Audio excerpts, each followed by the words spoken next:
What is it?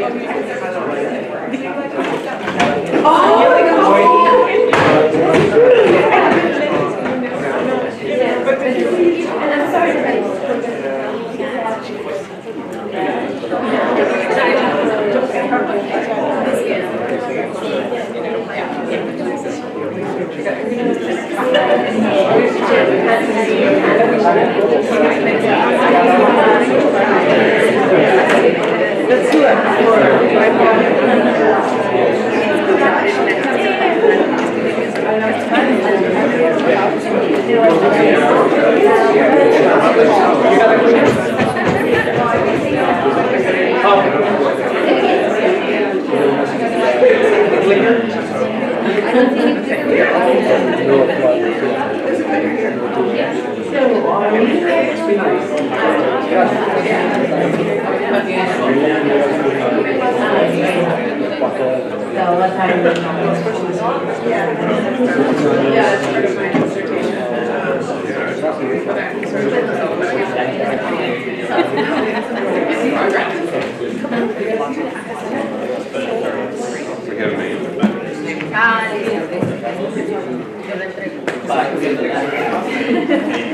I'll give you a few extra minutes. I'm not going to time you. I said I'm going to give you a little extra. Don't tell the others.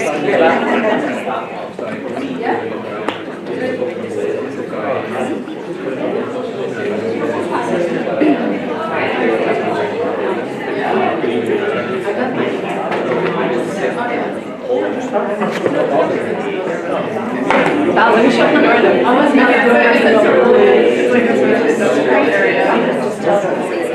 I've been in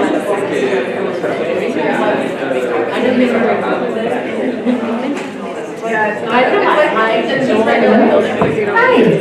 Hello everybody. So we're going to continue and we have a next panel which will be on narrative. So we got a little coffee break, so hopefully everybody has more energy. So we have three speakers for this panel. So Jody Miller, who is a distinguished professor here at Rutgers. So Jody will be talking about Excuse me. work. Excuse me. Thank you. On using peer interviews investigating violence against sex workers in Sri Lanka. Then we also have Ayala Akarso? Yes. That's right. So we have Ayala Akarso. She holds a PhD in anthropology and he's currently junior research fellow at the Brandeis University, which is in Massachusetts, I believe, right? And she's at the Center for Middle Eastern Studies. Ayala will be talking about who experienced with doing ethnographic research on Pakistan and crime in Turkey. And our last speaker is Jennifer Pierce.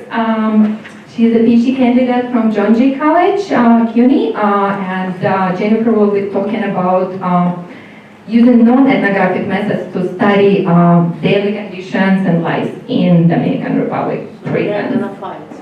Yes, all right, without further ado, Jody? Okay, well, I need to stand up so I can see the Yeah, I should have checked the technology. I'm used to seeing the screen in front of me, so I'm going to have to turn a little bit just to see. I have my timer so that I don't go crazy long. Okay, so the project that I want to talk about today is a project that I was the lead investigator on in between 2012 and 2014. And I was the co-lead investigator in Sri Lanka for a 4-country study of violence against sex workers that was funded by a variety of UN agencies in the Asia-Pacific region. And so what I've put up here is the purpose of the study, which was determined obviously by the funding agencies that supported and designed the research, to examine different circumstances in which sex workers experience violence, factors that increase or reduce their risk of violence, and how violence relates to HIV risk. And the way the project was designed is that we had a regional steering committee that included a number of personnel from the Asia-Pacific offices of a variety of UN agencies, and then and we met several times in the course of the project. The other steering committee leaders were folks who worked out of this agency called CASM, based in India, that was part of the Asia-Pacific Network for Sex Workers. And then we had a national working group that we presented our findings to and met with occasionally about the project, which included UN country offices, government and NGO stakeholders. So this is the basic sort of framework of this project. We were selected, we put in Nilu Abeyratna, who was my co-lead investigator in Sri Lanka, she and I put in a bid to do the research. We were selected based on some previous work that I had done in Sri Lanka on the sex industry and based on her deep connections to the fight for the rights for folks who are living with HIV/AIDS. So the project, so I want to kind of do two things. I want to talk a little bit about the research findings because I think they're generally important, but then primarily I'm going to take the theme of methods to talk a bit about what it meant to do peer interview research and sort of how it worked and maybe how it didn't quite work the way we might have hoped it would. So, so basically the methodology that we employed, which is again designed by the UN agencies that we that had selected us, was that we trained and utilized peer interviewers from 2 local non-government organizations in Sri Lanka that worked with sex workers in country. And we were limited specifically to doing qualitative interviews with 30 individuals. We did a few more, but we could only report on 30. And among this 30, it needed to include both, female, male, and transgender sex workers, which is a different topic for me about the sort of ill fit of those categories locally, but that's a different topic. At least 5 of the 30 had to be living with HIV, and the idea was to interview individuals working across different venues to try to get a sense of how the different kinds of sex work venues might impact risk for victimization. So the interview guide and the analysis templates were provided by this regional steering committee that I described. And I want to note this, I think it's important. The regional project actually won the inaugural Robert Carr Research Award at the International AIDS Conference in 2014, and the award was specifically for the unique research process, that is, across 4 countries, utilizing peer interviewers to better understand violence against sex workers. This is our research team. This was at our, we had a 4-day training on doing research ethics, and so forth. Again, I want to just touch very briefly on some of the key findings. And I'm not going to spend a lot of time on this slide. I could go into a lot of detail about the nature of the laws criminalizing a variety of things in Sri Lanka. But the sort of 2 key takeaways is that both sex work and same-sex sexual practices are illegal in Sri Lanka, and they've been illegal since British colonial times, and the laws on the book still read very much like those sort of British colonial laws. And both of those have implications for the experiences of violence of sex workers in the country. So that said, the key finding, not surprisingly, probably the most important finding that we had, was that across these groups that we interviewed, the most regular and severe violence occurred at the hands of the police. And this included sexual, physical, economic, and emotional violence. And sexual and physical violence were the most commonly experienced. Almost a third of the sex workers that we interviewed had experienced sexual assault in the custody of the police, although the vast majority of sexual violence and other kinds of violence took place out on the streets or in venues where they worked. And more than a third of the individuals that we interviewed had experienced violence so severe that it required hospitalization or medical treatment, again, at the hands of the police. And so when we presented the findings to the National Working Group, which included like Ministry of Health, Ministry of Justice, folks at the Sri Lanka Police, one of the things that this was the piece of our findings, not surprisingly, that they took the greatest issue with. And they said, no, that's, those are sort of old findings, that sort of thing doesn't happen anymore. And that was sort of the reaction specifically to the violence at the hands of the police.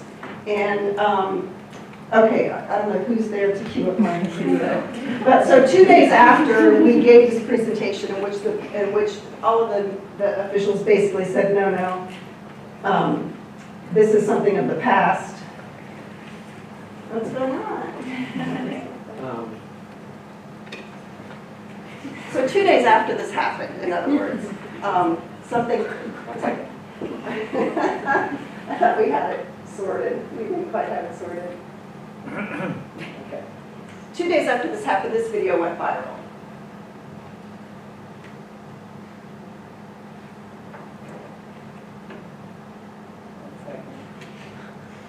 See if it works. Assaulting a woman at the main bus depot in Kottapura has gone viral on social media among Sri Lankans.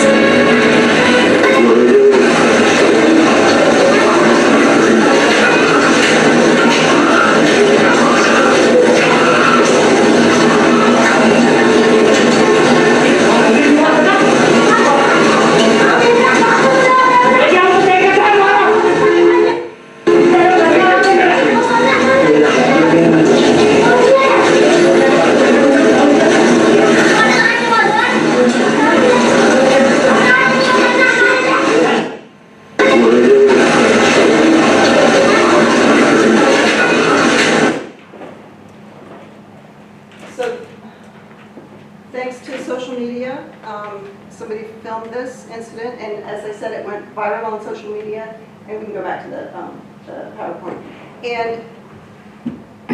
And so the sort of, you can't really say utility of this incident for us, but it certainly undermined the claims 2 days earlier of all of the folks at the National Working Group that this was a thing of the past, that this isn't something that sex workers currently are experiencing, because of course we knew they were, and this was evidence that this is essentially that the violence that sex workers experience at the hands of the police is institutionalized, and common and widespread and severe. So just since this is a panel on narratives, I wanted to include a couple of the narratives from, can everybody hear me? I don't think the mic is working. No? It's on. It says it's on. No. No, it's working. Is it on? You can hear me better now? Yes. So I want to include a couple of the narratives from some of the folks that our peer interviewers interviewed, just to give you a sense of the accounts that they gave of the nature of police violence. And these aren't especially extreme accounts. These are fairly typical accounts among folks who experience sexual violence at the hands of the police. And I'll leave you to read it. And I think with this one, probably you've had enough time. This is one of the female sex workers that was interviewed. And this is one of the male sex workers that was interviewed.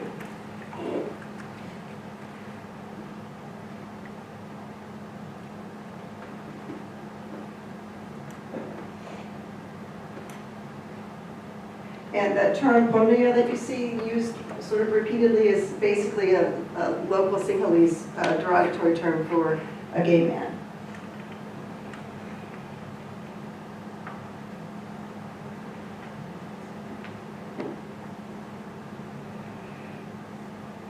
So this is the kind of widespread violence at the hands of police that the sex workers that involved in our project experienced on a regular basis. It tended to be more extreme. The male and transgender sex workers reported more of it and more severe forms of it, but the women certainly experienced it as well. And so the consequences in terms of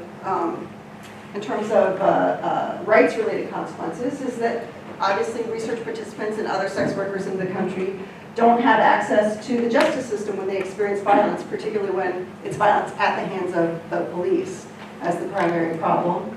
And so as a consequence, throughout the project, there were variations of the same phrase repeated by a number of the research participants.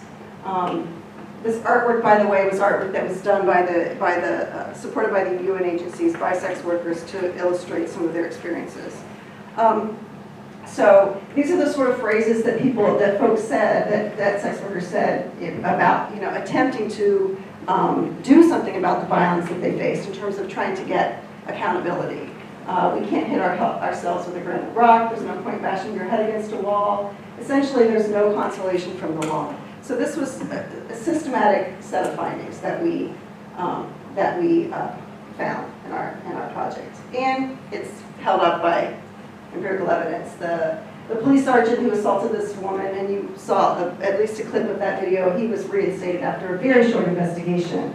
And the police media spokesman, SSP Ajit Rahana, who you see cited in the second paragraph, he was the person at the Sri Lankan police who was on our national working group, or our national steering committee.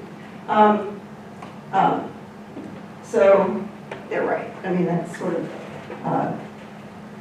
anecdotal, if nothing else, evidence of these issues. Okay, so then switching topics, it's a little, I feel very disjointed sort of talking about this really brutal and difficult research and then switching to let me put my methodological cap on, but I will do so. So I want to talk a bit about using peer interviewers and how I feel like it worked and didn't work and what maybe we could, others who are interested in doing this kind of research or utilizing this kind of research might do so perhaps more successfully than we did.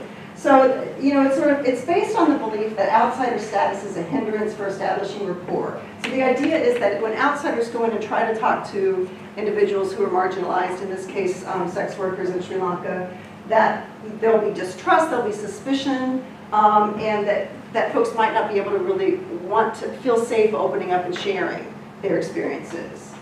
And sort of the flip side, or alternatively, the idea is that peer interviewers have insider status, they have insider knowledge, and this will facilitate mutual understanding, it'll facilitate rapport, it'll facilitate more open conversations.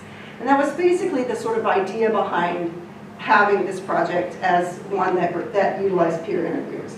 And also, it was argued that it was an opportunity for skills provisions for the peer interviewers, that they would go through this training, they would learn about research ethics, they would learn about how to do research, and then they would have those skills to take with them. And so that was the idea behind it. So like I said, so this was the basis for the guidelines or the requirement that we were given for the project. A couple of things to note in terms of the challenges that we faced. One is that the organizations were selected for us, so we didn't have much, the lead researchers didn't have much, didn't have any say in who the organizations were that we were working with. I mean, part of that is because there's so few NGOs working with sex workers in Sri Lanka, but it did pose specific kinds of challenges that I'll talk about briefly in a minute.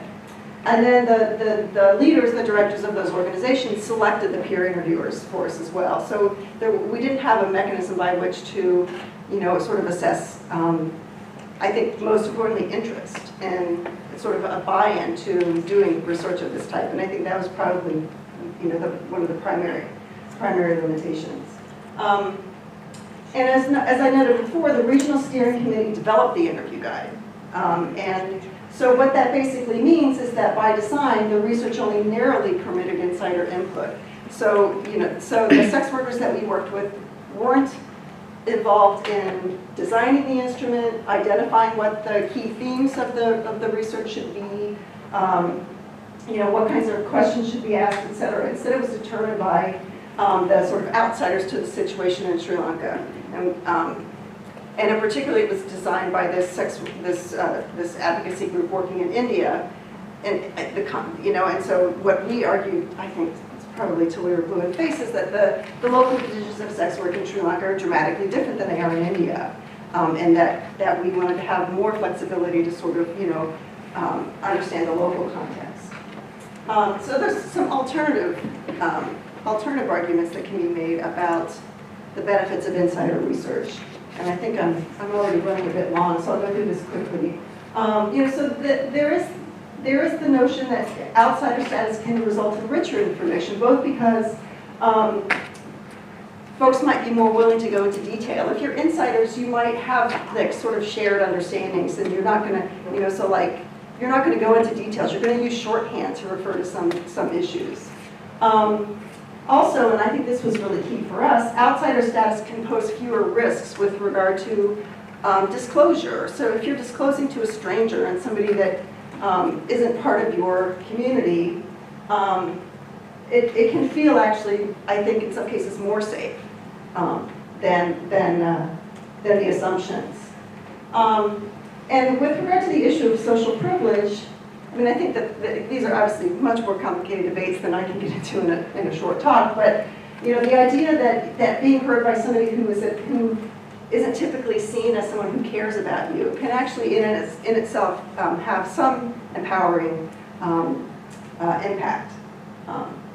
Doesn't always, but can.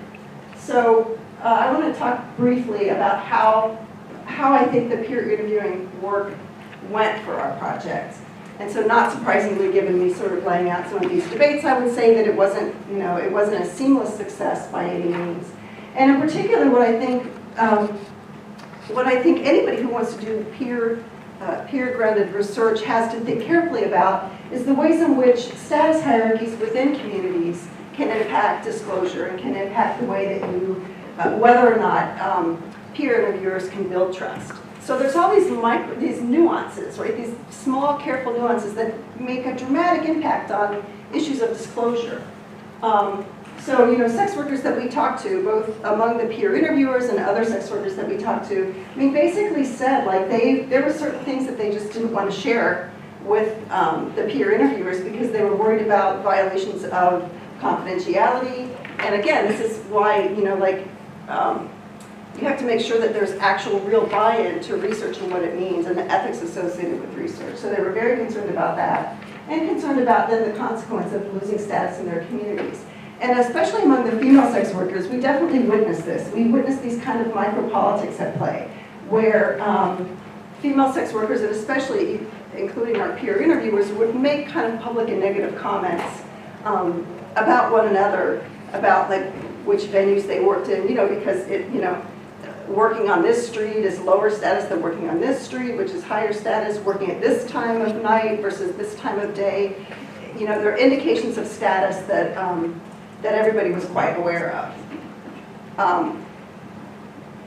The other thing I think is really key is that organizational context for us really, really mattered in terms of the data quality that we obtained. So the male and transgender peer interviewers came from an organization that was an empowerment-based organization for LGBTQ rights.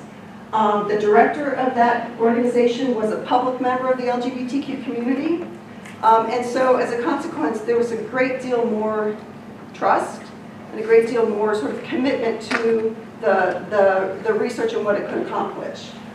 The female peer interviewers, the organization that they came from was an NGO for social service provision.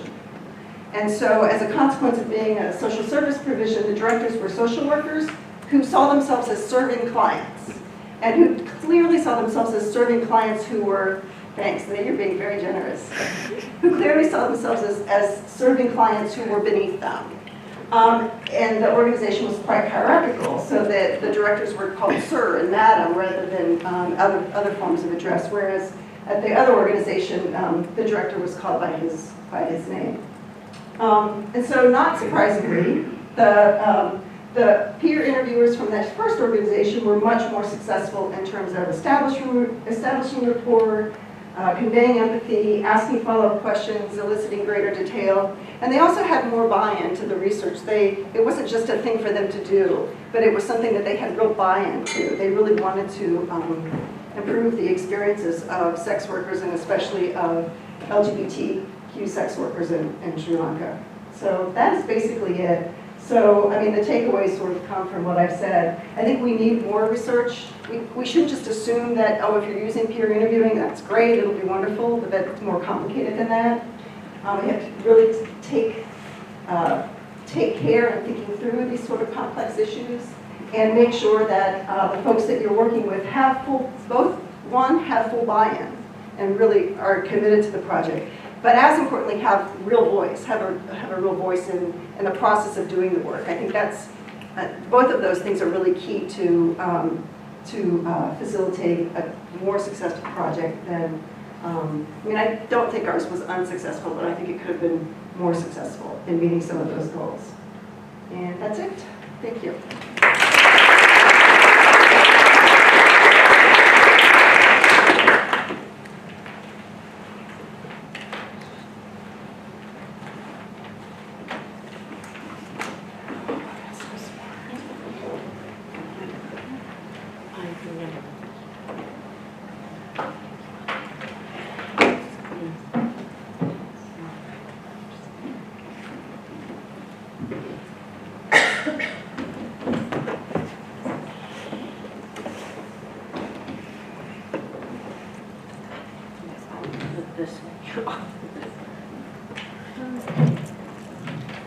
Thank you very much for Andres inviting me and for others who are involved in organizing this very engaging gathering. I learned a lot since yesterday.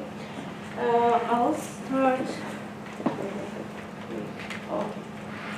130,000 tear gas canisters. Right.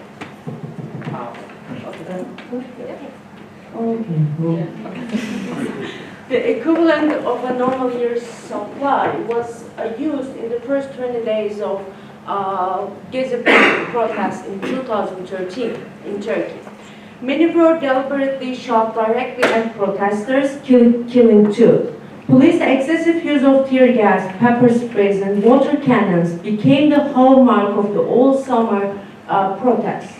Followers of the events advised the Turkish authorities to implement new trainings for riot policing or revise the laws in line with the international human rights laws and standards.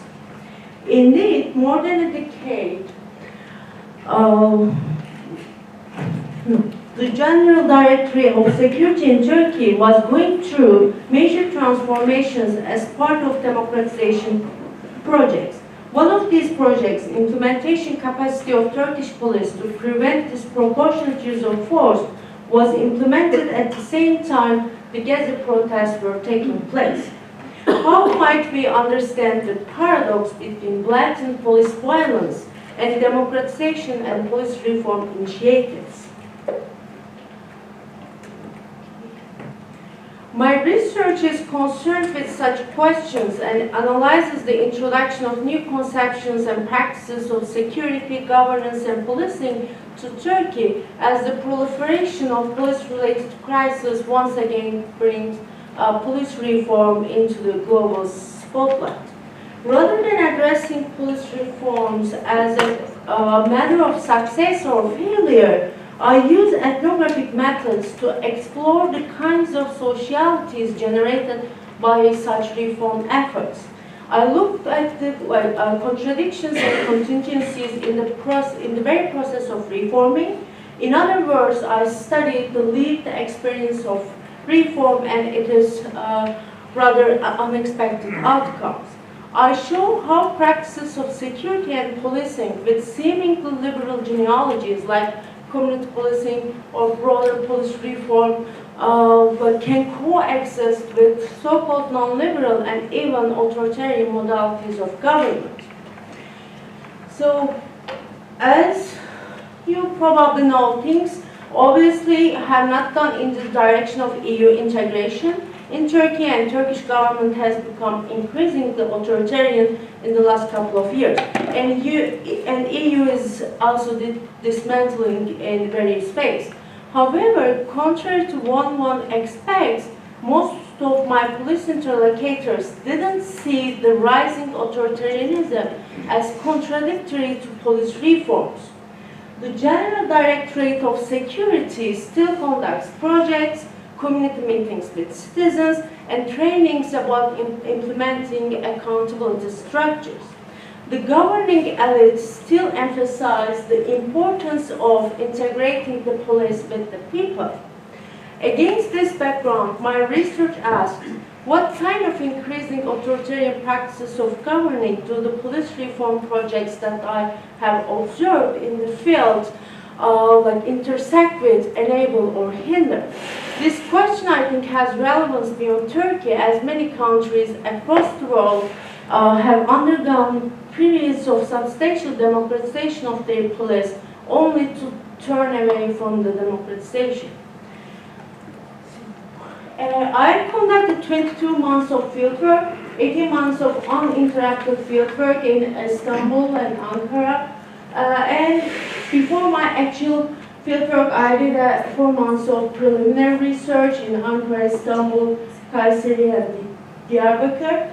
And I also attended a study trip along with my police interlocutors to UK and conducted research in London and Belfast in programs about implementing civilian oversight mechanisms that gather police officers based in UK with the police officers in Turkey. So overall, I tracked the on-site implementation of police reforms by studying security policies, police training, and police citizen and citizen interactions in several venues. I followed the Turkish National Police Academy classes for a semester. I sat in on in every classes and trained like a police. And I conducted research in governmental offices, but I also conducted research in the police stations and neighborhoods to see the everyday policing and everyday approaches of policing. To illustrate my overall argument today, I would like to focus on two ethnographic observations regarding the implementation of reforms and how things get complicated in practice, and why ethnographic studies are important in analyzing policing and crime. So by the end of the talk, I will also argue against the common perception that reduces ethnographic analysis into small scale research. I will conclude how ethnographic studies can allow us to do rigorous comparison across diverse contexts. This is, I think, particularly important in the studies of crime and policing in the global south. So, as you probably know, the use of force continuum is a kind of global standard for providing law enforcement with guidelines in the use of force.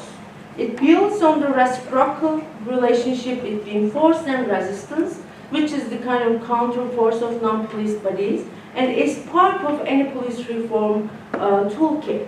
The idea is police force should be proportional to the resistance they encounter. And the force should be gradually increased, beginning with the mere presence of the police and ending with the lethal weapons as a last resort. I argue that the standardization of the police force has in fact enabled police in Turkey to reclaim violence as experts of force. So this really goes back to your point about my police interlocutors were saying that, oh, the kind of torture we did in Turkey, they were things of past. Now we are doing this with using these accountability structures, but actually, it is kind of more subtle ways of legitimizing the excessive use of force. So let me give an example to make it clear. Here is this is a very small example, but the discussion among a group of police. So one officer asks his colleagues, partners, some jerk had his ribs broken as a result of use of force. What will be our sanction for that? Pay attention to the way the officer phrases the event of breaking ribs in a use of force casualty, not just beating. Referring to this event simply as a cop broke a guy's ribs would be an instance of police violence and without question would have to be investigated either as a torture case or as a criminal offense according to Turkish law. In response to the officer's question, most of his colleagues advised him to have a proper incident report. So in one of the comments that the officer got for his question, another officer says that, sorry to hear that, partner. You should state in the report that you gradually follow the required steps of use of force in order to prevent the person from using violence against you and the people around, and also from hurting himself or herself. You should also demonstrate that each step of using force was totally in compliance with the regulations, and there was not in any case an incidence of exceeding the limits of authorized force. I want you to pay attention how the response reframes the citizen's acts of probably not complying with the officers as violence. By doing so, the officer shifts the direction of excessive force, claiming that the attacker, citizen, had initiated the use of force, violence, to which the officer had to respond by employing proportionate force. Breaking ribs then appears to be proportionate. The event is then assembled in a way to show how the attacker posed a security threat to the officer, to his social environment, and to himself. The police excessive force in this framework comes later and thus becomes a justified and protective force. So resistance of citizens, usually in these cases, they are overemphasized, especially in the police reports, then the otherwise excessive police force is secured to remain as proportionate and legally justified. So before moving to my next example, I would like to underline just one thing. I do not approach this problem as a kind of misapplication of an ideal model, i.e. use of force continuum, because when it comes to policing, such standardization mediums stand at odds with what is defined as police discretion. And what we say as police discretion is not only happening in the course of the event, but also we can follow it up in the after case police reports. And I should mention that this is not something exceptional to Turkey. In many parts of the world, like here in the United States, when you check the official statistics on assault rates against law enforcement, you will see that very high skyrocketing numbers, in a way suggesting how force resistance narratives that overemphasize resistance to justify and relativize the force of officers. And my second example. So during my fieldwork, I observed a lot of encounters between police and citizens. Most of these were in the citizen-oriented policing events coordinated by the community policing branches of Turkish National Police, which has become active in Turkey since 2003. The police informed citizens about police actions, conducted police surveys, and had this police citizen gatherings or implemented overall community policing projects. All of these reforms were, in a way, meant to allow citizens to control the excessive behaviors, mainly over-policing of the police. So reformers believed that mundane and non-criminal encounters between police and citizens wouldn't only close the distance between police and the police, but would also democratize policing in Turkey. My fieldwork shows, however, the increasing proximity and dialogue between police and citizens can generate new subjectivities and communities of policing among citizens. So I'll share like very briefly like one instance that I observed. It was like December 2017. The police chief of Erince, is a working class district in Istanbul, not a real name, explained the rationale of harmony meetings, which they call huzur toplantıları. Huzur means like security, tranquility, peace. And he said in the meeting that we don't want to sound like the heavy-handed police. We value your openness. So he opened the floor for questions. Then Hassan, a 60-year-old man, born and raised in Erince, held the portable microphone firmly and complained about the Syrian refugees in Erince. The district had a significant population of Syrian refugees, and like most of the most of the residents in the meeting were actually concerned about the Syrian refugees. So the police chief objected to Hassan's claim with facts at hand. He said the total number of crimes committed in Erince this year was 6,000, and in only 38 of them, the offender was a Syrian refugee. Hassan ignored this factual portrait of the refugee problem, and he claimed that his family and friends experienced on a daily basis. So, and another citizen like took up the microphone, again they complained, and he said that like we want you to police our neighborhood more. So basically, as these examples very briefly revealed, community-oriented policing has produced a platform for citizens to especially voice their anti-refugee sentiments or their suspicion and even hatred against outsiders. This has bred more policing and the broader surveillance of those who were not part of that police-citizen circle. Such policing activities expanded citizens' perception of criminals by fueling existing tensions within the community. Some citizens even demanded more heavy-handed policing.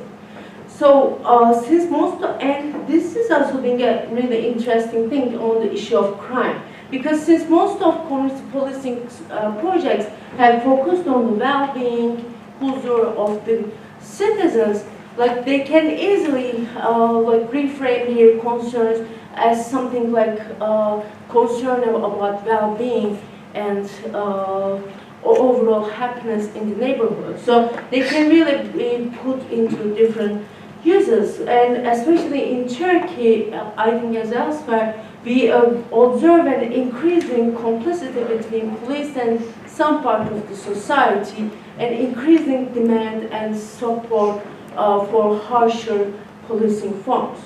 So I think I don't have much time, but one of my interlocutors in the neighborhood Erince told me that they act like citizens with uniforms. Like usually police reform projects have started in Turkey with a slogan, right? Police without, citizens with uniforms, kind of police was trying to show themselves as part of the community, but it seems that these projects are also made more community members act like a police. Okay, and I have this slide. Can I get 2 more minutes? Okay.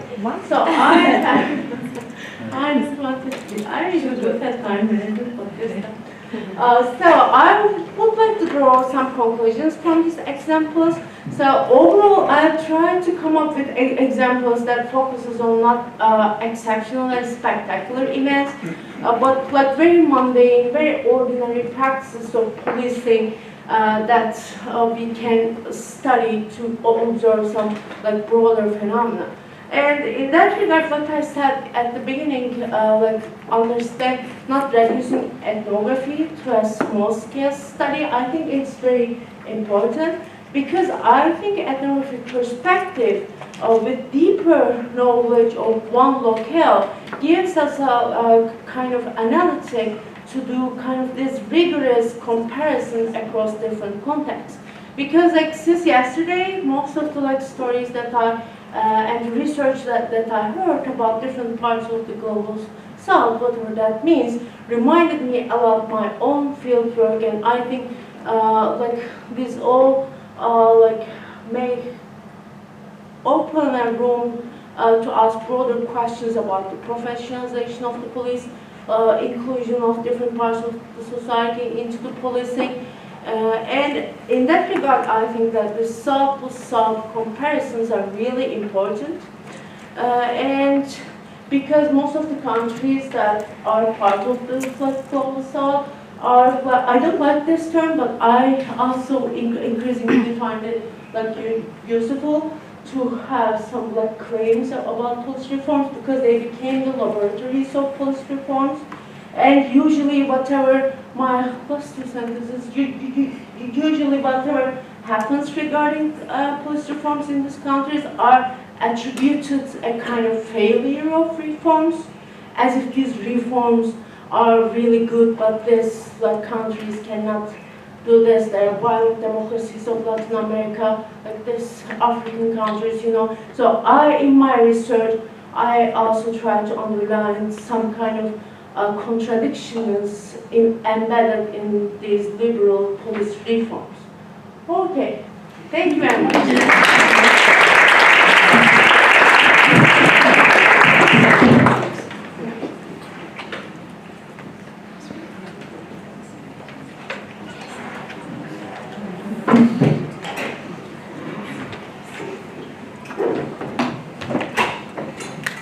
Is this a good volume? Okay. Hi, thank you for having me here today. I'm a PhD student at John Jay in criminal justice, and I want to preface this by saying that I am in progress. I'm in the midst of analysis, so these are some sort of reflections in process and preliminary findings, but don't take any of this as conclusions. And this is part of my dissertation work on the prison reform experience in the Dominican Republic. And I just wanted to make a point that this is in no way speaking against ethnographic methods. I'm more offering some reflections on using mixed methods. I chose not to use ethnography, and so I'm just speaking more about my reflections on what I did choose to use. So, context, I think everyone in this room kind of understands this, but prisons in Latin America are often described as being in crisis and in need of change and reform. Yet we have limited options in terms of indicators of change, and we don't always look at how the prisons themselves are governed inside. Instead, we often look just to formal institutions. So my project is asking which dimensions and changes of this particular reform process matter to prisoners and why. You might be asking why the Dominican Republic. It has more than just cheap vacation resorts. It's not always at the top of the list in Latin America crime and violence studies. It's kind of middle of the pack, even though much worse than other parts of the world. But it is unusual in prison reform because it had a system-wide 15-year-long reform process, and that originated with an explicit commitment to uphold UN standards on human rights and treatment of prisoners. And basically they built what they call a new model of prison management, and now that model coexists with the old model. So basically they reformed half the facilities and haven't yet reformed the other half. So what this has meant is that it's an imposition of more formal structure from above, which has meant improvement of conditions for some, but a curtailing of conditions for others. So there are basically two models. The traditional model, which they call the Lulay, which basically means kind of street life, is what you see in most of the region. These are administered by police, military, and civilian combinations, but basically governed by prisoners inside, extremely overcrowded in colonial-era barracks, very few programs and services. You pay for everything that you access there, or you work to get what you can. There's a very open, illicit economy, and there's an informal prisoner government system similar to what Isabel was describing. The new model, in contrast, which they call azulitos because they're all painted a similar shade of sky blue, is partly based on new infrastructure buildings and part which are much more spacious, clean, organized with kind of modules and cells. And they have a civilian correctional staff, which is based on sort of a combination of the British and Spanish models. One key point here is that they put a cap on capacity, so overcrowding is a big problem, and when they fill the beds, they don't allow any further people to be admitted, and those people are sent to the old model. And they also have extensive rules and routines and programs that are managed directly by the officers, so they've pretty much tackled the prisoner self-government apparatus. But they are still much more formal than what you would see in the US. So for this presentation, I wanted to focus a little bit on kind of how we think of some traditional conventional indicators of prison reform internationally and what that leaves out of the picture. The biggest one is recidivism rates, which is the most popular. I think all of us who are researchers in this room know some of the methodological challenges behind that. But there are also data challenges, but sometimes when you have a little bit of data, it's worse than having no data at all. So for example, the Dominican new model puts forward that they have a 2% recidivism rate, which might be on its face unbelievable, but it's not inaccurate, it's just the result of an extremely specific measure that if a person leaves one particular place and has a really specific type of reconviction for exactly the same offense and returns to exactly the same facility and is documented under the same name. So it's not inaccurate, but it can be misrepresentative. And then other indicators are more around minimum conditions, international standards, due process, reducing solitary confinement, reducing infractions, and some type of re-entry indicators, and of course a cost-benefit analysis. So I think that none of these are, of course, wrong or negative, but I think what we can add to the picture is asking what actually matters to the people who are affected, who are incarcerated, and who work in these conditions. So the material conditions are one thing, which are both absolute and relative. The social dynamics and the ties to community are also very important to them, arguably more than material conditions. And then also paying attention to the values and principles behind the approach and how those are practiced, and how people's own image of themselves is altered in these facilities. All of this, of course, while balancing the challenges of doing research and policy work in some of these situations with actors who have competing interests and incentives. So this is just a few visuals to give you a sense of what we're talking about. In the new model, everyone wears the same outfits. In the old model, everyone wears their own clothing. This is a vocational training workshop. On the bottom left is the training school for the correctional officers. And this is in the National Theatre in the middle of the Capitol, where some people did a theater performance. I'm not going to go into theory, but basically I'm working with concepts of prison governance and ideas of hybrid governance, and then thinking about theories of legitimacy and moral performance, which are a little bit more normative. And so the prison population overall is about 26,000 people in about 40 facilities, but 2/3 of that population is in the old model. It's much more overcrowded, and 1/3 is in the new model. And notably, about 2/3 in both sides are in pretrial detention, which speaks to some of the presentations from this morning. Sorry, I'm flipping slides on two screens here.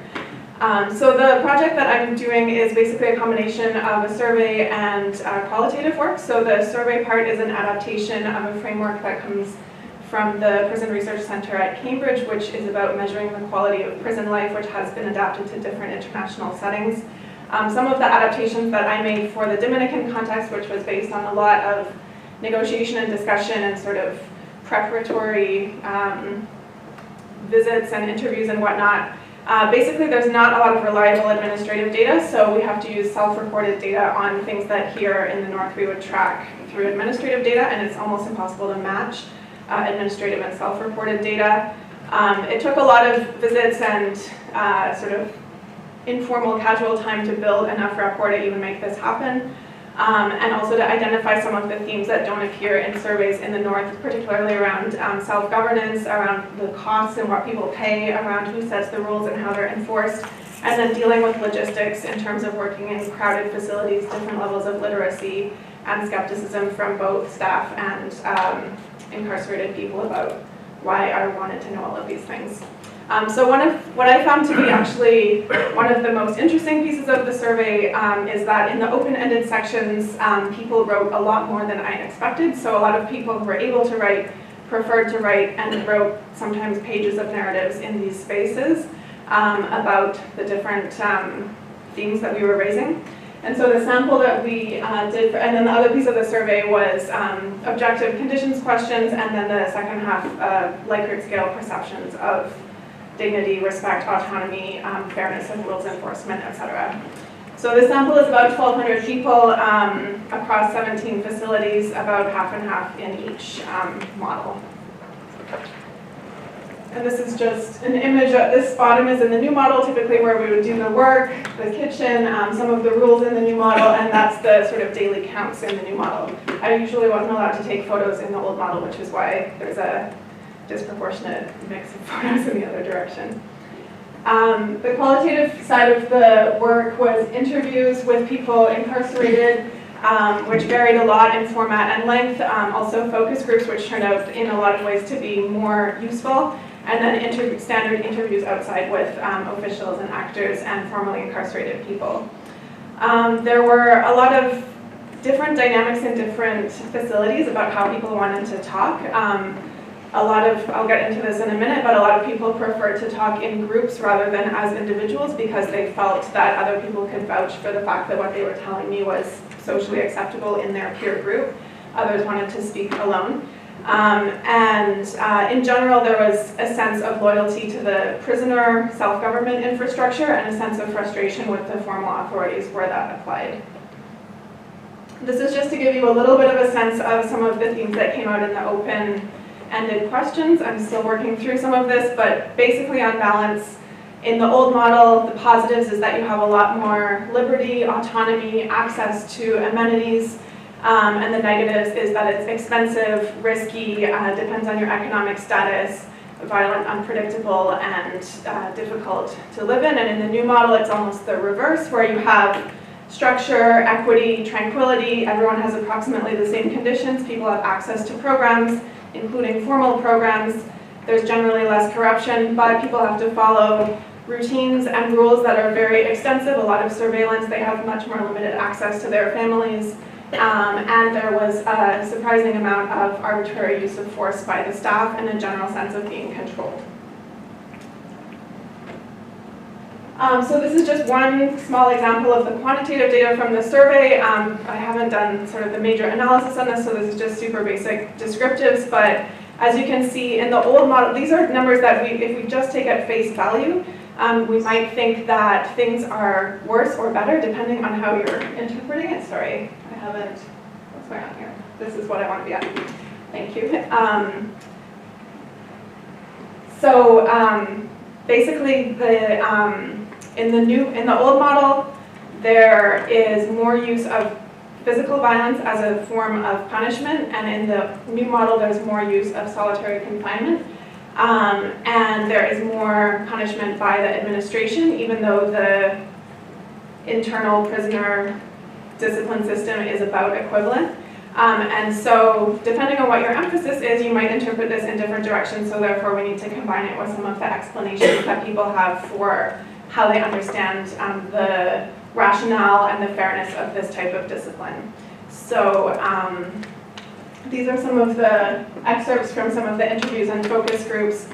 In the old model, a lot of people basically said that they accepted and they understand this form of self-governance. Even though it's more brutal, it's more accessible, and they understand and participate in deciding what are the rules and what are the enforcement mechanisms, and they kind of get it, and they have some amount of recourse and accountability if it gets too far. Not everybody holds this view, but it's basically that the Jefe has a way of dealing with things that involves both sometimes violence but also sort of informal conflict resolution that they find more or less works, even though it can include brutality. But they are frustrated by the lack of formal services for supporting them later in their process.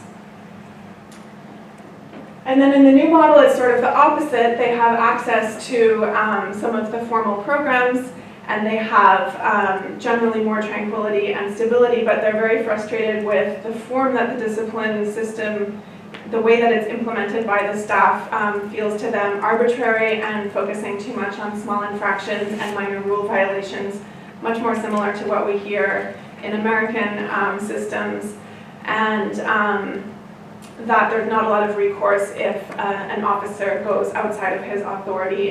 They don't have a way of submitting a grievance or dealing with that in the way that they would with the prisoner self-government system.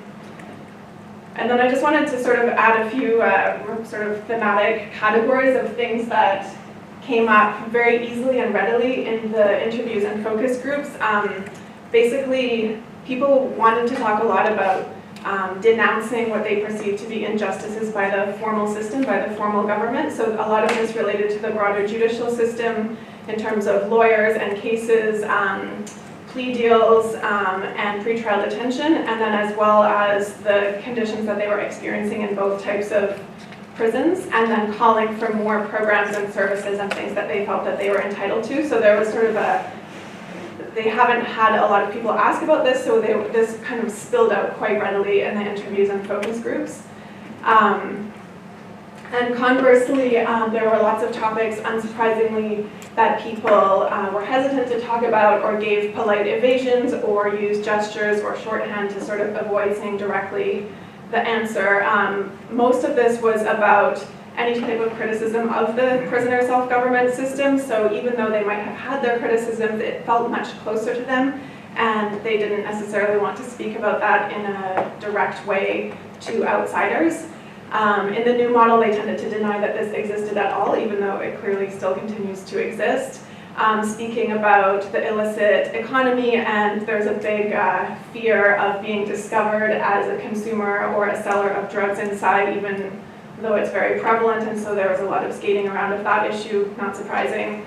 My questions on LGBTQ issues and on sex in prison and on race and ethnicity were met with generally either this doesn't exist here or that's an American question, you should adapt to this environment. So there's, even though we were trying to ask it in a way that was sort of contextually appropriate, so there are some kind of total taboos in this context.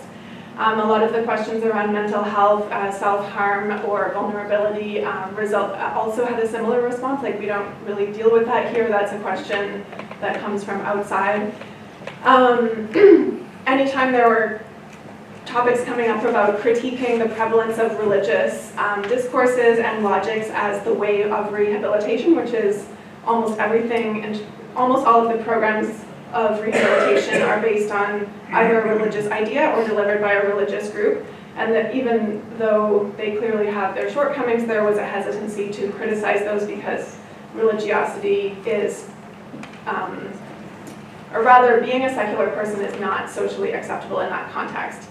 And there was very little structural analysis of sort of why I'm here, what are the legal frameworks that put me here, or what are some potential other solutions.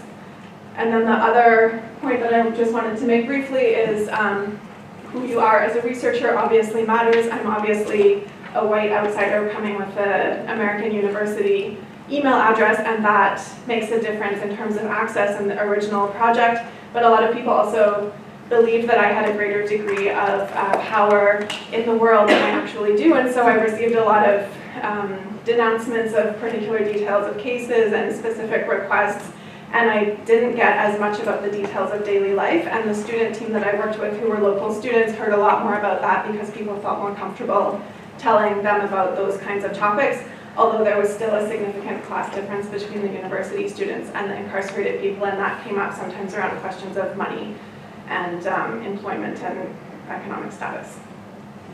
So I don't really have any conclusions at this point, but some of the implications are that there are very clearly and undeniably objective improvements in the new model, and no one can deny that, and my argument is not to undermine any of the significant achievements that have been gained through this process. It's required a lot of money and a lot of political will from the leaders of the institutions and from the staff. But there is this issue of reducing autonomy and reducing sort of economic freedom in that setting can generate kind of a backlash, and it's something that's not being captured by the standard measurements. Secondly, prisoners' perceptions are of course relative to their status, which is sort of obvious, but it's important to track somehow. And so I guess the question I would put to the group is how do we think about ways of evaluating and developing indicators that integrate both these objective and more normative or subjective perceptions. And then thinking about accountability, there is this talk of accountability from the inmate-led governance structure, but it is still a very hierarchical, sort of militaristic type of style, and it can be quite violent. It's seen as accessible and accepted, but it also brings a lot of problems, so we need to think differently about how we talk about that and not just say, you know, this is the way forward or people should govern themselves, because it doesn't necessarily mean that either. And then at the institutional level, I think sometimes adding emphasis on these ideas of principles and values of dignity and human treatment and whatnot is important, but there can be a tendency for the institutions to just take these as marketing and not necessarily integrate the perspectives of the people who live there. And that's been a tendency to sort of project public events without necessarily doing the work to gather people's comments, both positive and negative, from their experiences there. So I will leave it at that.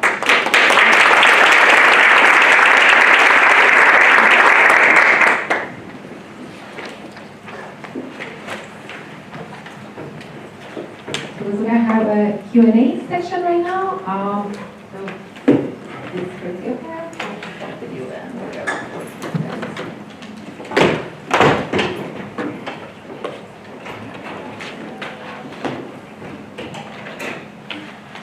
Just a quick question for Jennifer.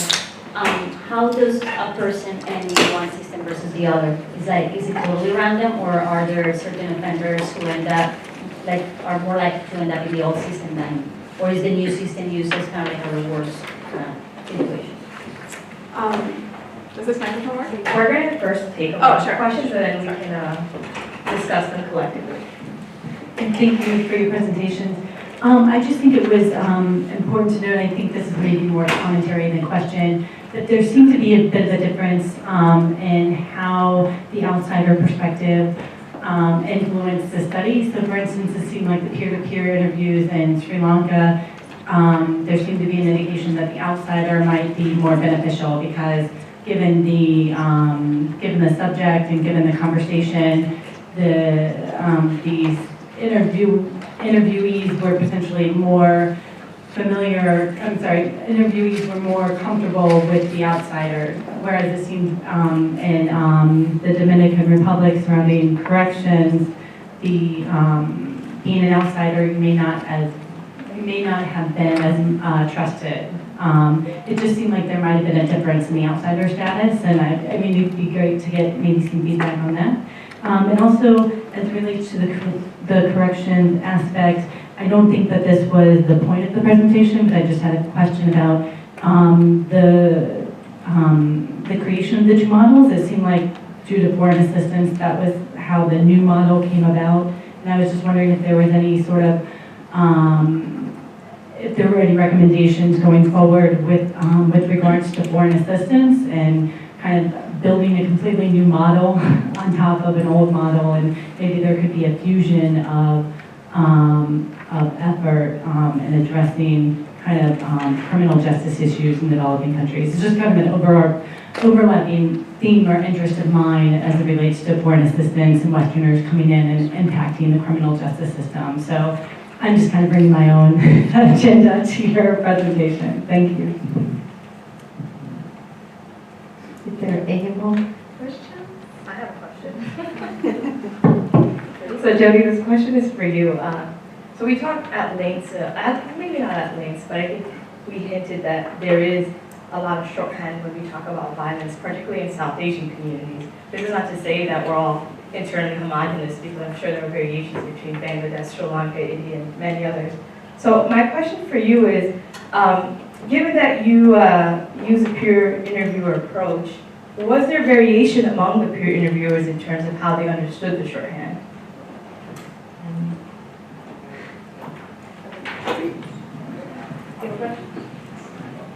Yes, my question is for the, I believe the second presentation with the ethnographies and the Turkish community.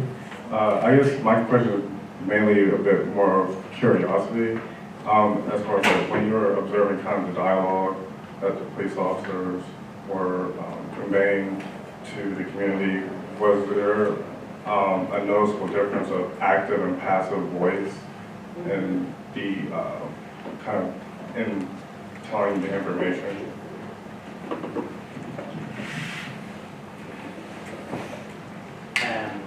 I have a question that is connected both to Hayal and Jennifer. In some way, there is a point that can be emphasized in both presentations, that is the presence of, knowledges and practices of the global north that in some way are translated and put into practice both in the police field and in the prison field in the Dominican Republic and Turkey.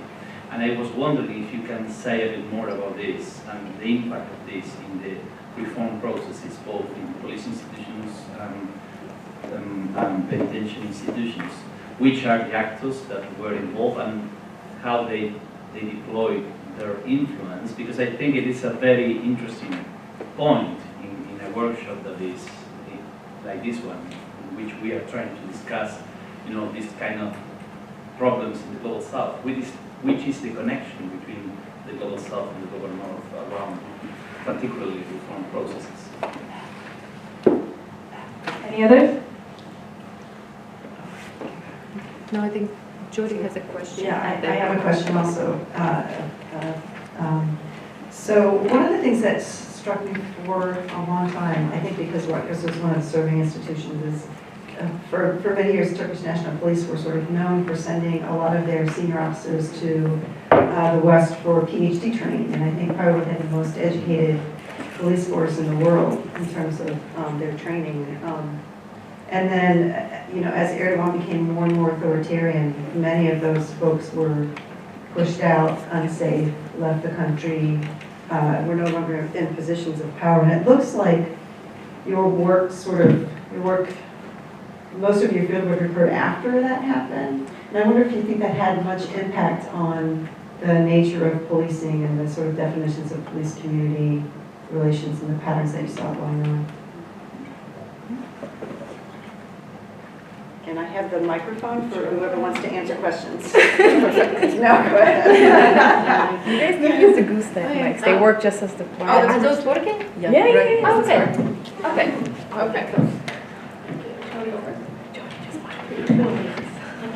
You can both. Okay. Or you can. Oh, you don't need to. I'm not good at making it.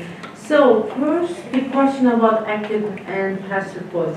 Actually, I'm discussing this issue in an article, and I'm a cultural anthropologist, but I also brought some kind of linguistic anthropology theories to analyze how the use of language contributes to the legitimization of police violence in the reporting practices of the police.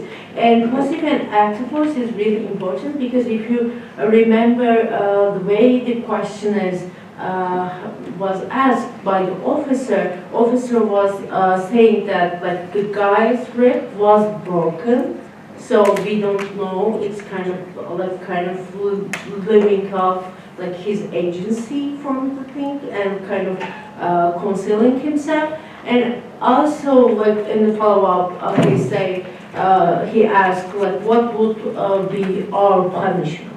So as I know, he was the one who is doing the violence, but then he switched to our, just this plural form, to employ this institutional we of the police. And this is the kind of way of dispersing accountability as a way of but through the means of collectivizing it as a kind of police thing. Then in most of the police cases, this really limits the punishments of police officers, individual officers involved in the cases. And when you looked at the court cases in Turkey or the cases that were brought to the European Court of Human Rights, or in some cases that we have in the United States, it is very common that police officers employ this expert voice. So So that's why beginning with in my article, I discussed this as a process of becoming a force expert through reform. And active-passive relationship between two are really important. So it's a very good question. And so impact, I agree, really, and as part of my fieldwork, actually, I had a chance to observe this kind of international networks of police reforms and the kinds of agents that are mobilizing these networks. For instance, I attended trainings given by this international human rights workers, security experts who also gave trainings in South Africa, in Brazil. So there is this transfer of this ideologies, policing practices from so-called global north to global south. And there are many studies that are looking at this as a way of new imperial and colonial relationships, which and in different actors have different take on in this question. Police officers, sometimes they are kind of using this, having this cynical attachments by the trainers. I remember one police officer once told me that, oh, I'm tired of this Weber guy. So I'm tired of hearing that the monopoly of violence and police, because these are all foreign to him, but also you see the kind of radicalizations of it. But I think what we mostly, as I see, misses and announces that it's a more complicated alliance among the police communities, because I remember, for instance, attending to a training given in Ankara by a DEA officers on their operation in Nogales, US-Mexico border. And this training was given to the officers, Turkish officers, but also there are officers from Afghanistan, from other places. I also attended meeting in Belfast. So the case of Belfast is so interesting because it is the global south of UK, and there is this police tourism, and we were given a tour by ex-IRA member and ex-unionists and all police officers about the success of police reform in UK when you see all these heavily armed police officers. So it is we can talk more about this, but this is a really good question, and I hope I could do justice to answer your question. And it's a very good question because it was actually also for me a kind of research question when I started my fieldwork, because I did my fieldwork between 2015 and 2017. So I started with staying in the police academy, and previously in the academy, the group known as Gülenists were kind of strongholders in the academy, and most of their members were trained in schools like John Jay Criminal College or many criminal colleges in the United States. So they kind of brought that tradition to Turkey, but then the alliance between government and Gülenists broke down, and they were pushed out the police academy. So when I got there, most of the Gülenists were pushed out, and I was with the AKP people, and it was a kind of for me a chance, because there was this revolving door, and most of the people assumed that I'm kind of one of the new social scientists in the academy. But it is also interesting this how when we think about the socialization of the police, we see different generations of policing, but also different ways of kind of different groups take on to this reform. So but when I went back to Istanbul, for instance, to do research in the local stations, there were so many Gülenists and other people there. Of course, they're not explicitly saying this, but they were part of the movement in different ways. So I think this also made like kind of Erdogan and their support, his supporters in the police to kind of reclaim some reforms as something they can do better than the Güleniz. So this was an interesting tension, and this was also an interesting tension to observe, like how can like police officers go criminal overnight. Because I had like kind of a couple of interlocutors who were in the police for so many years, but then after the failed coup attempts in 2016, they were accused of being Güleniz and expelled from the police. So this was an interesting tension to observe this. So I took so long to answer, but I actually have a question to Jody. May I ask it? Maybe we can answer some of the questions, and then we'll take questions from the speakers. Okay, well, the short answer to who gets sent to what side is that it's a little bit of a mix of both. There is some jurisdictional issues regarding capacity in each local department, which is probably the main determining factor, and then other than that, it's judicial discretion, and all the judges I interview say that they use their best judgment they wouldn't really articulate any particular criteria for that, case-by-case basis. In practice, there definitely can be payments, but in both directions, and some of it is just mostly a capacity issue, but some people consider going to the new model to be a punishment, and some people consider going to the old model to be a punishment, so it goes in both directions.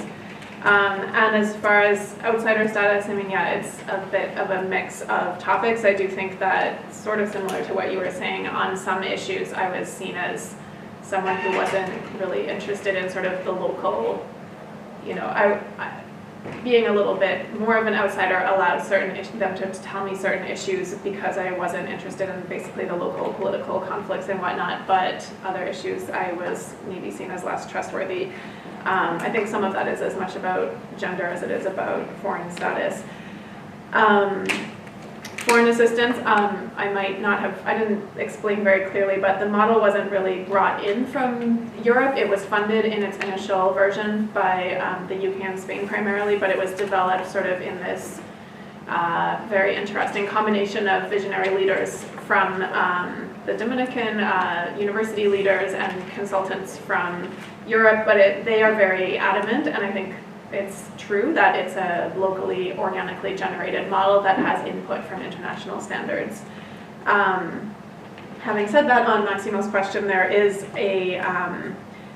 especially as there's this constant conversation about like how can we find best practices around the world, let's share practices, share indicators, etc. There's kind of this tendency to people almost learn a certain script about it, and they learn that certain concepts and indicators make sense in international conversations, and there's kind of a cycle so for example, the interest on recidivism data, I think it has been generated by outsiders more than because anyone local thinks that that's the principal thing that anyone should be tracking, but there are other similar issues, and however, one thing about this model is that it is very proud to be a model from the South that in some cases quite explicitly goes against some North American models, and though I think one of the concerns is that it's getting excessively formalized and excessively indicatorized in the style that we have in the North, it still retains some of that local informality.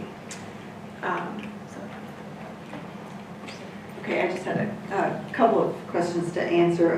With regard to the insider-outsider issue, so I actually am of the mind that diverse research teams probably help you get to the best answers, because there are these issues about positionality that are always going to affect any effort to have conversations or do interviews with folks. And having some diversity in terms of, it can be insider-outsider status, or like you were saying, gender pattern, large impact, it actually allows you to get at different facets of the same phenomena.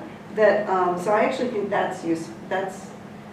I would think that's sort of maybe the most useful strategy. But then otherwise, I think what I said at the end of the talk is that it's complicated, it's context specific, and so a lot of it is about sort of assessing the particular project that you're engaging in, the particular context in which it's taking place, and making sure that you have a good sense of all of that in order to make the best decisions about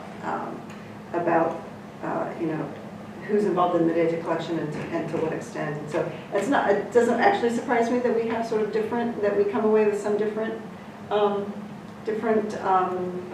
insights, because I think we're working in very different contexts on very different kinds of topics. And so I guess the sort of key for me is like sort of making sure that you know your setting and you think carefully about your setting, rather than these kind of, you know, what I sort of think is often knee-jerk reactions to like, well, this is going to be the best way because it's, you know, by definition, it's going to be empowering for whoever's involved. And I think that's kind of, it's more complicated, I guess, would be my answer. And then the issue on language, right? So that one quote that I put up, I haven't looked at this in a while, but I think, so I think all of the folks that we were engaged with use similar kinds of coded language to talk about sexual assault.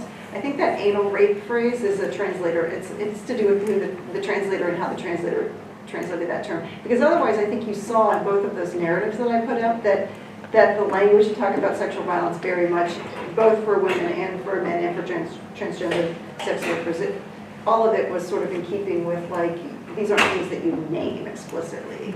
So I would have to go back to the original Sinhala and look at that, but I think that particular term was a that was a translator issue. And the translator that I worked with for much of this research and a lot of the research that I did, we had lengthy conversations about how to make sure that you capture colloquial language usage, and my guess is that was a slip. Or that it was difficult to figure out how to translate the Sinhala, whatever Sinhala was used into like English, like whatever the English speaking would be.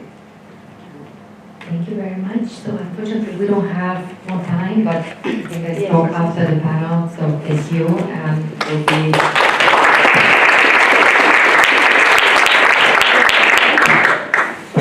We're just quickly switching panels. There's not an actual break. There's the restroom. This is the last panel. There's coffee still. There's water. We're just gonna go 15 years. Almost there.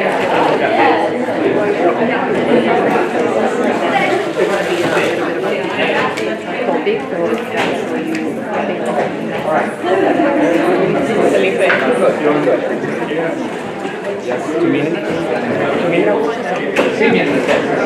I'm going to use the restroom, so I'll be back.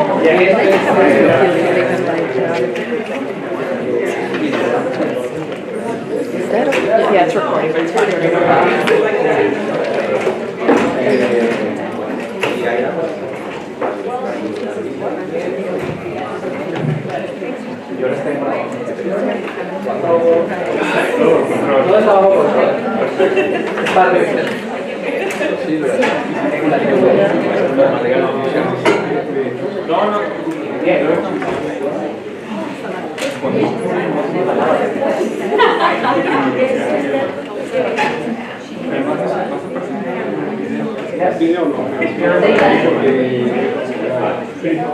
Para ver lo que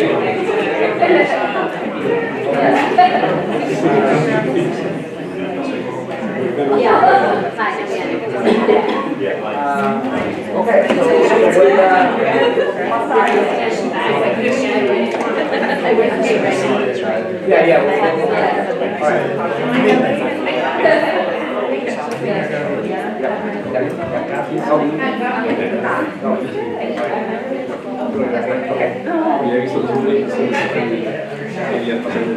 you're not going to get a ticket back.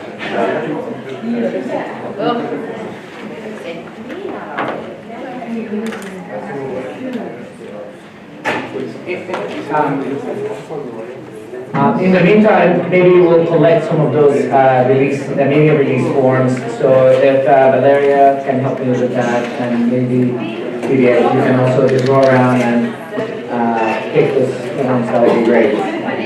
Those are in your folders. So if you wouldn't mind thinking and considering signing this, that would be great.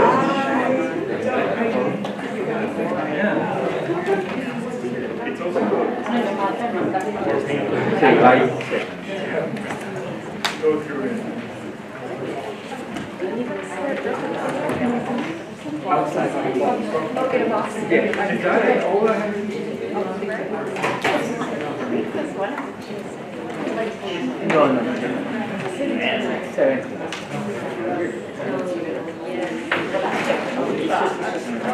we've been, yeah, at the beginning.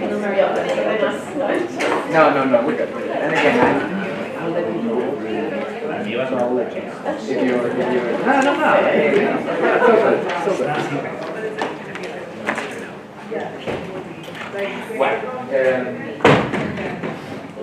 I have a nice. You got one?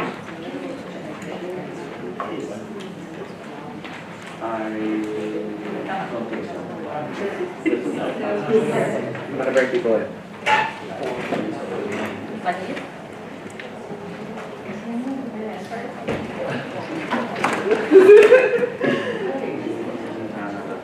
Right?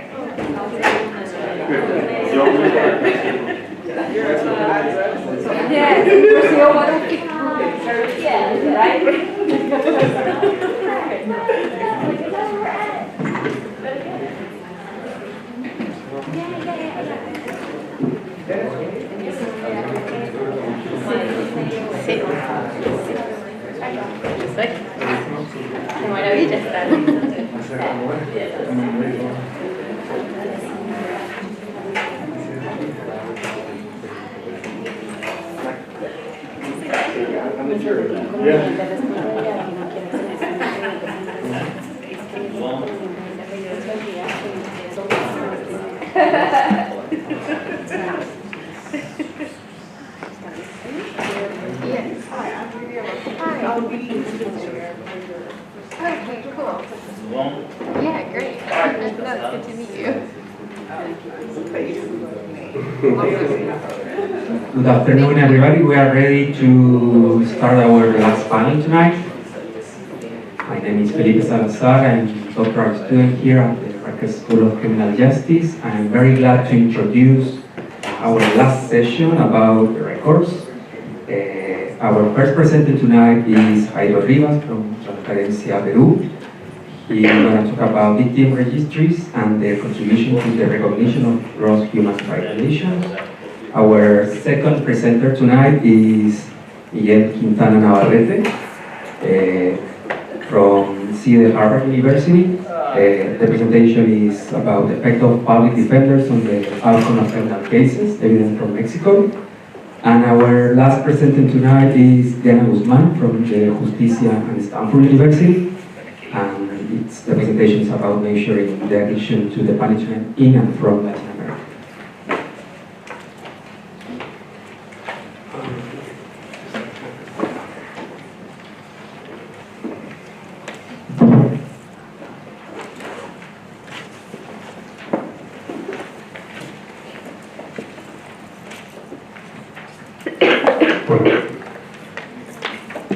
Hello. First of all, I want to thanks to Andres for your kind invitation for this workshop. This presentation will be in Spanish. I apologize for that. And I have to say that these ideas are based in my previous experience. First, managing the Peruvian victims registry from 2009 to 2012, and after helping to organize and design the Colombian victims registry from 2012 to 2015. The Colombian registry is the biggest in the world, more than 8,500,000 people included in it. So that achieved to Spanish.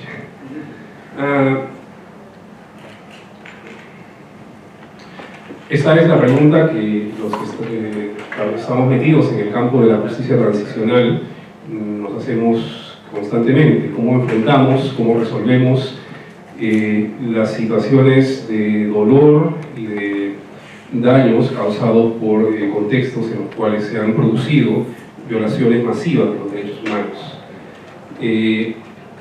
La respuesta de alguna manera nos la dieron los documentales que vimos ayer, porque esos documentales nos muestran justamente dos caminos posibles, que no son necesariamente contradictorios entre ellos.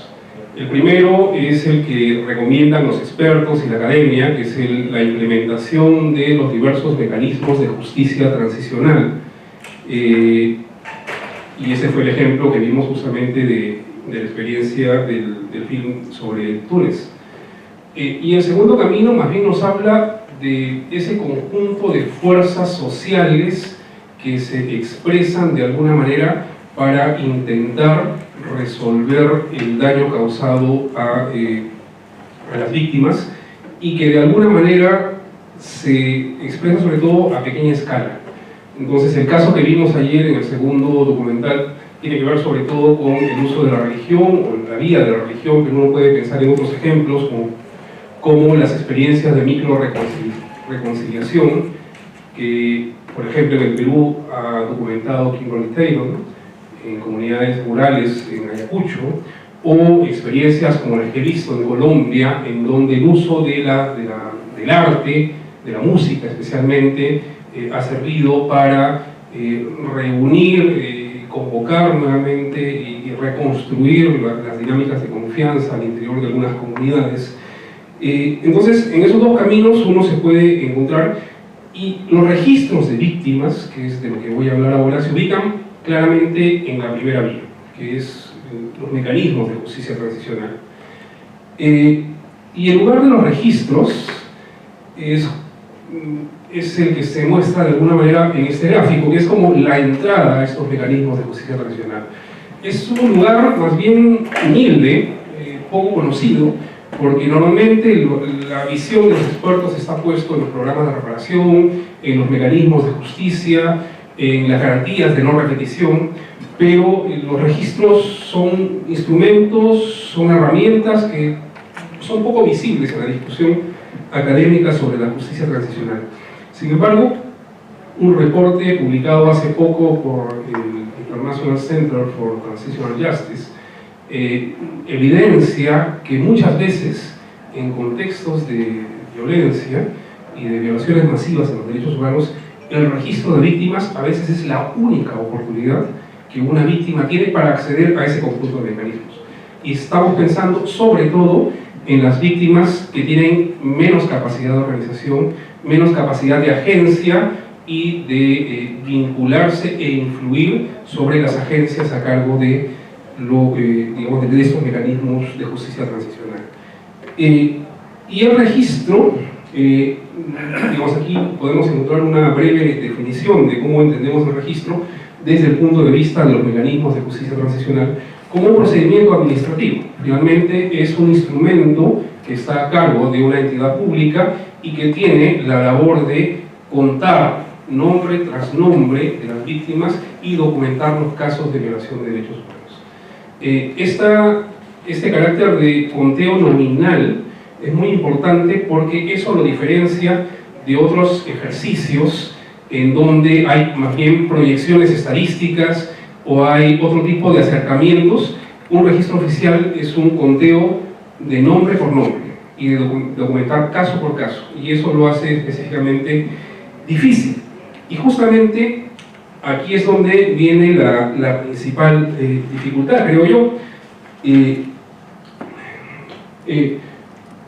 No todos los registros están relacionados con las medidas de reparación. Esto también ha ido cambiando en el tiempo. En algunos hicimos esta revisión rápida con algunas colegas colombianas y encontramos que la mayoría de casos los registros están hechos para diseñar e implementar medidas de reparación y de atención a las víctimas. Pero hay algunos casos en donde este conteo no ha tenido esta finalidad, por lo menos al principio. Entonces, pero uno puede ver que, sobre todo en los últimos años, los registros que han sido creados oficialmente sí van en la lógica de crear o diseñar o implementar programas de reparación a las víctimas. Sin embargo, no basta con la decisión de crear estos registros.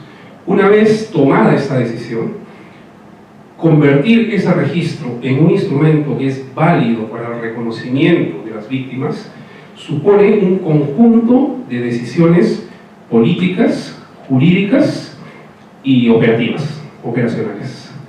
Y en la medida que esas decisiones políticas, jurídicas y operacionales respondan al contexto de violencia y respondan a las demandas de las víctimas, uno puede decir que ese registro es un instrumento que está reconociendo la tragedia vivida en un contexto o no.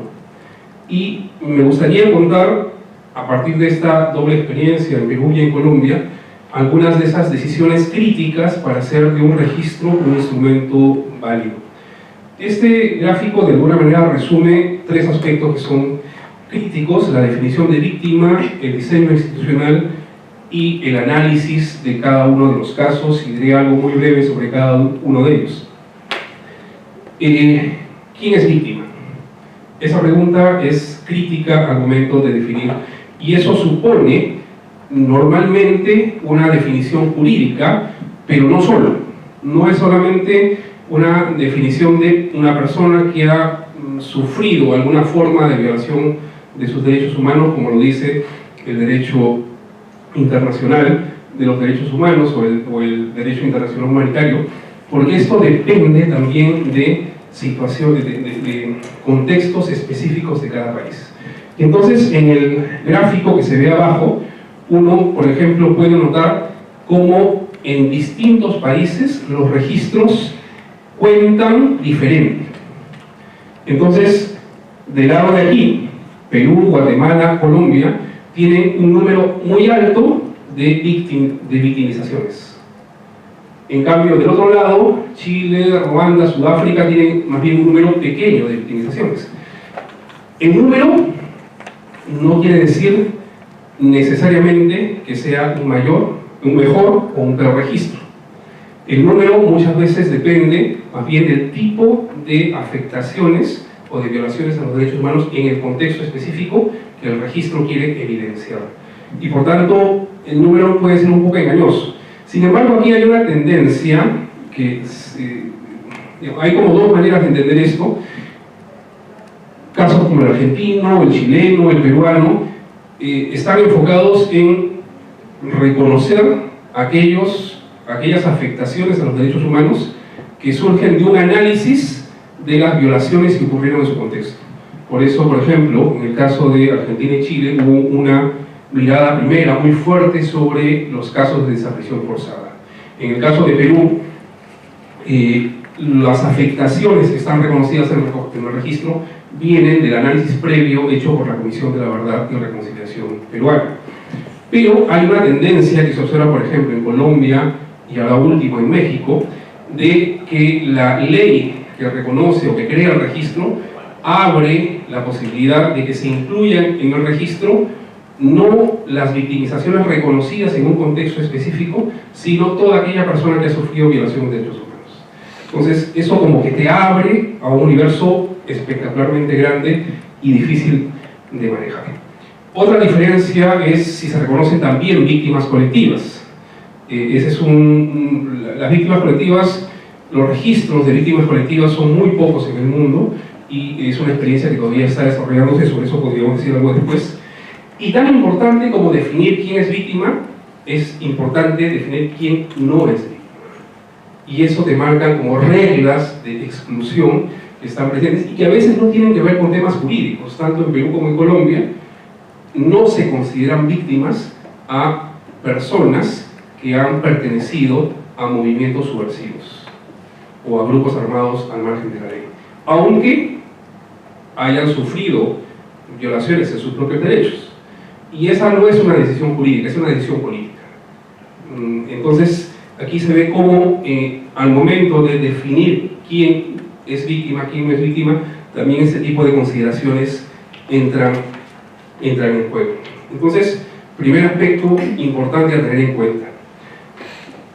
Segundo, el diseño institucional.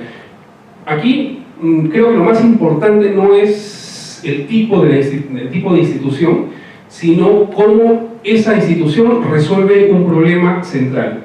Es el tema de la desconfianza de las víctimas respecto a quién va a registrar y quién va a reparar. Y esto se explica muy fácilmente por una pregunta que he escuchado muchas veces.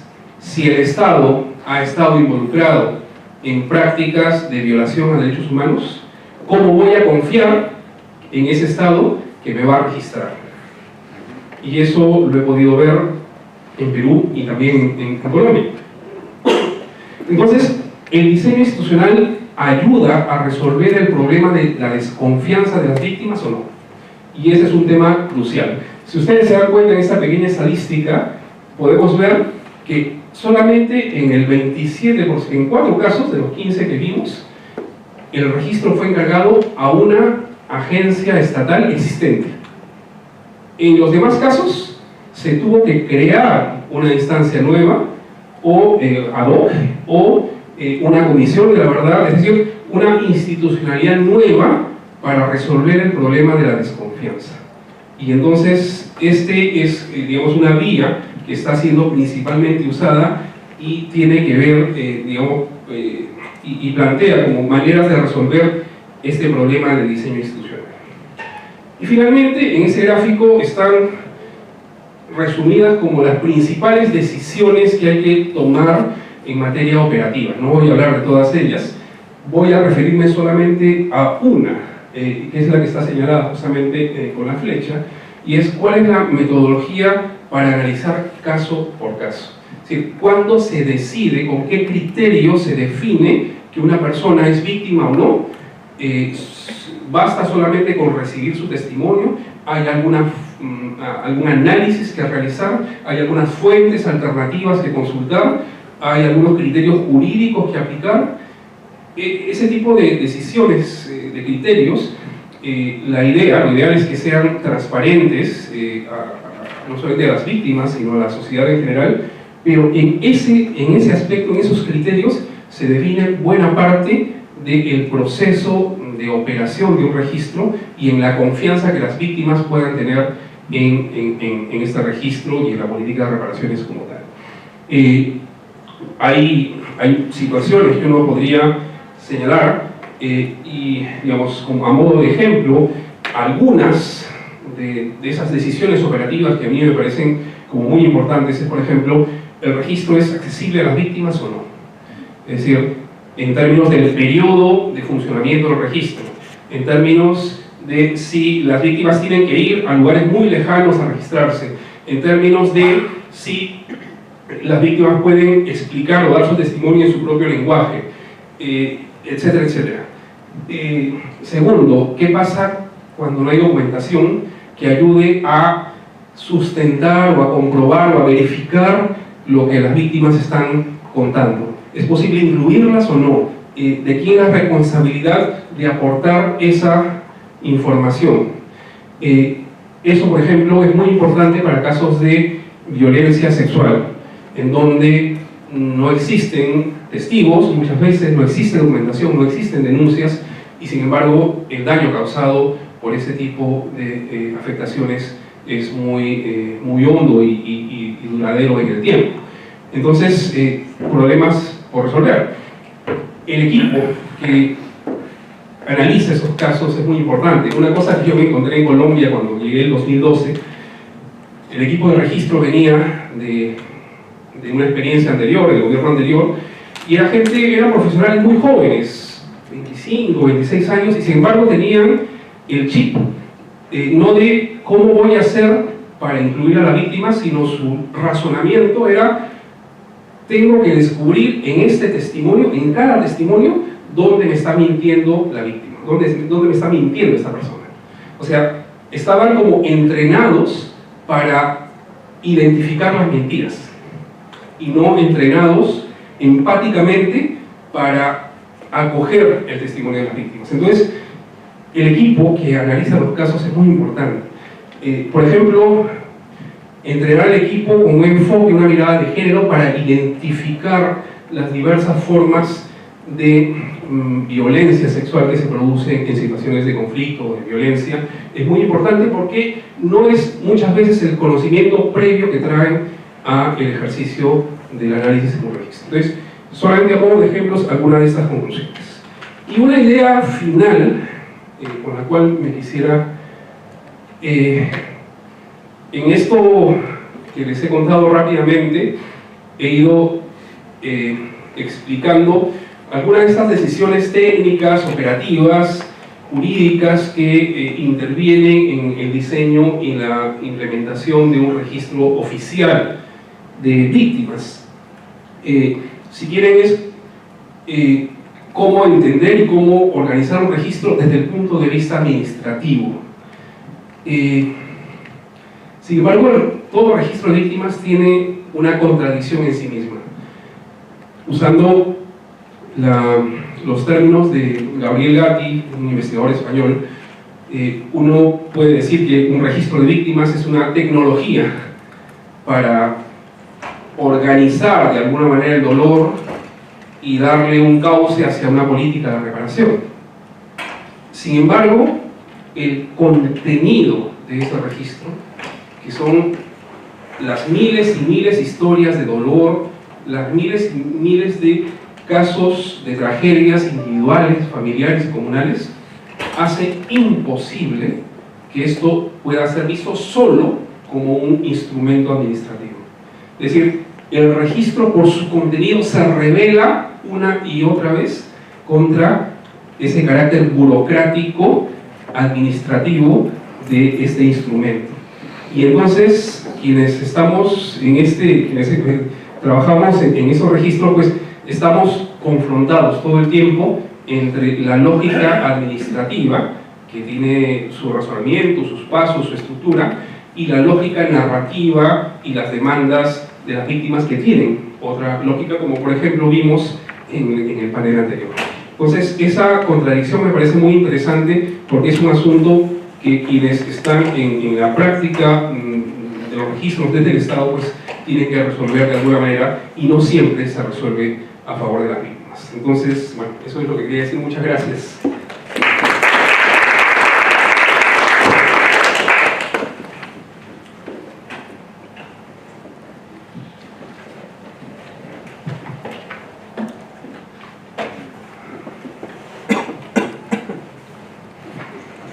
All right. Thanks everyone for being here, for soldiering on, being right here till the end. Thanks to Andres and the organizing team for putting together such a wonderful workshop and for inviting me, of course. And retribution, I'll try to make this as Spanish as possible.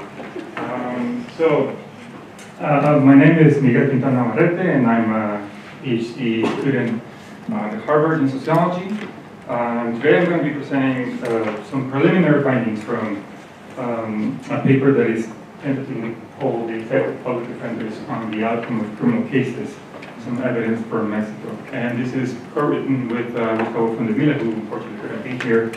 And so basically the main question that we're trying to address here is pretty straightforward, right? So it's how do public defenders compare to private defenders in terms of their effectiveness, right?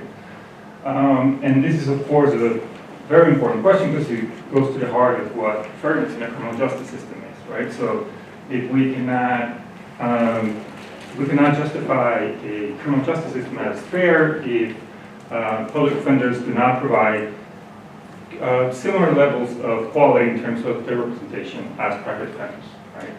And so, because it's such an important question, there's been a ton of research on this. It has a long history, a long tradition in socio-legal scholarship. Some recent findings and very good work on this has been done.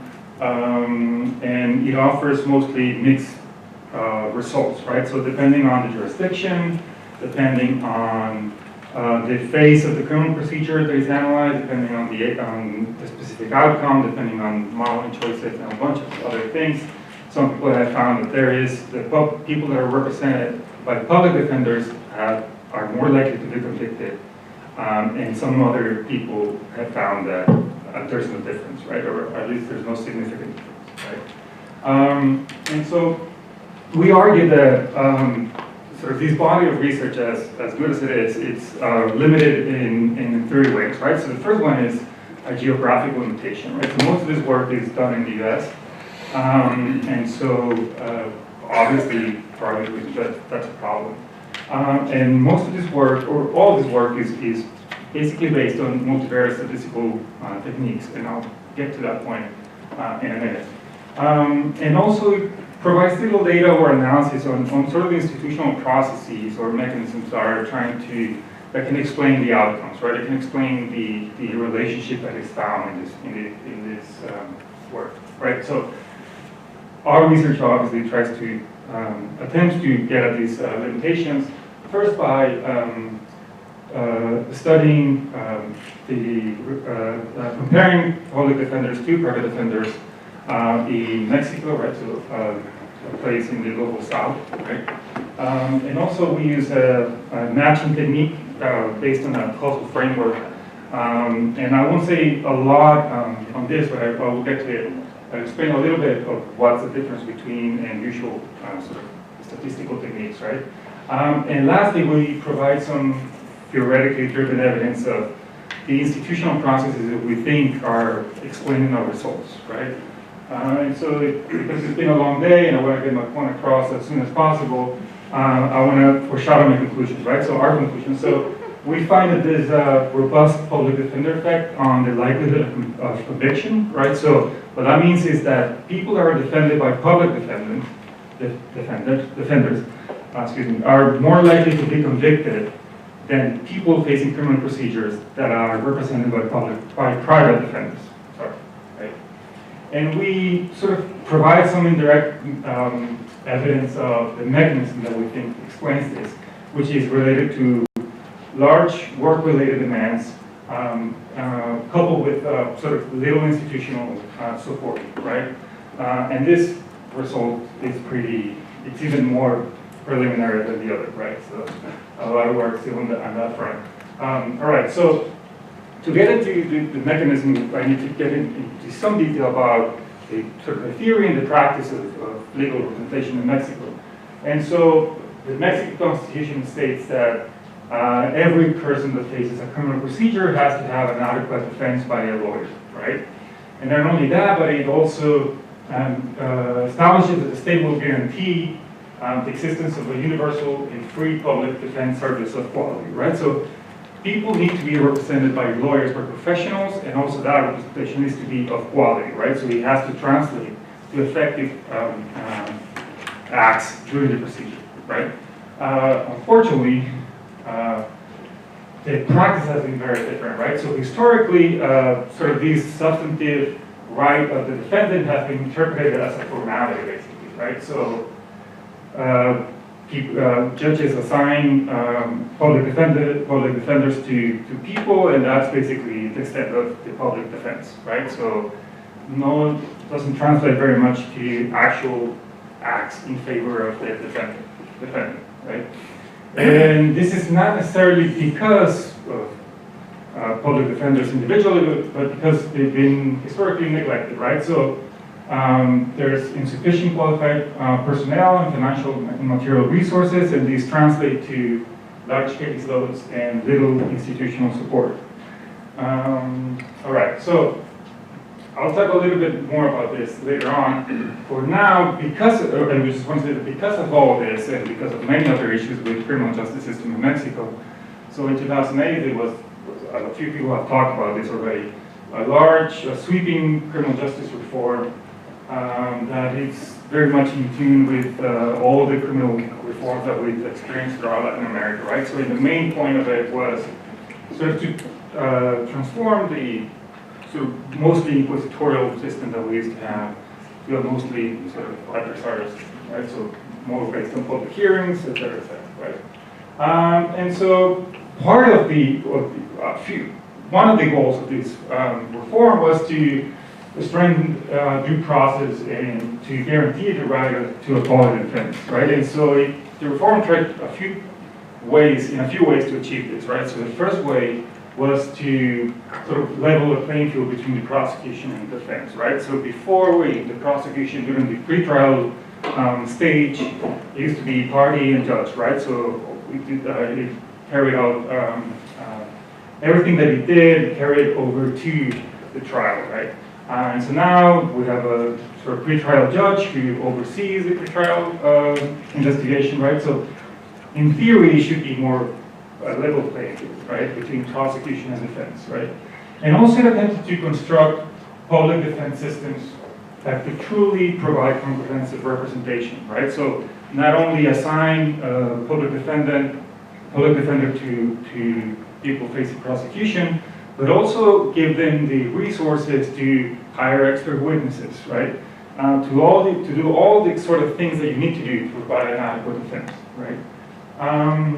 So unfortunately, we don't have much data or analysis on, or evaluation on how the criminal justice system, the new criminal justice system has, whether it has achieved these things or not, but the little anecdotal evidence that we have suggests that it hasn't done much, right? So public defenders are still underfunded, right? They're still generally unprepared. And not only that, but it has also added new demands, right? Because it added stages of the criminal procedure that where the defender now has to be sort of actively engaged with, right? And more than that even, public defenders used to base most of its work out of like sort of written affidavits that were these boilerplate acts, right? That basically just were the same from case to case, right? It never really argued, it never really provided evidence specific to the case, right? So, but now they have to be in hearings, they have to act, they could get embarrassed, right? Because they're in the public hearing, right? So it adds to the complexity of the job, and also because they have to learn a new set of rules and roles and strategies to perform better, right? All right, so how do we, our argument is that once the full implementation of the system was in place, then that's when we really start to see these effects of the workloads that we were just talking about, because that's when, because the implementation was gradual, so in the first few years, there wasn't a lot of work on sort of the adversarial system, so they could sort of get away with it, right? But after most of the work was related to the new adversarial system, that's when we start seeing, when we believe that we should start seeing these differences, right, between private and public defenders, yeah. And so, what are our records? What are our data? And so, the data, we use a global data set that was collected in the state of Mexico, which I think we talked about in the morning, processed under the new adversarial rules between 2010 and 2014. And this is part of a larger effort from my co-author, Gustavo Nevila, and other authors, people, Máximo Lange in UCLA, Marcelo Bergman in UNICEF in Buenos Aires, and other people that are sort of collecting all this data from not only Mexico, but also Argentina and Brazil and Chile and a bunch of other places, right? And so there's some, not to get into too many details, but there's some missing information in this data set, so we perform multiple imputations to deal with all of this. Great. All right, so matching. I just want to say very quickly, this is a method of pre-processing the data so that we can have comparable control and treatment groups. What that means is basically from the data set, we sample people that have private lawyers and people that have public lawyers that are on many other variables pretty much the same, right?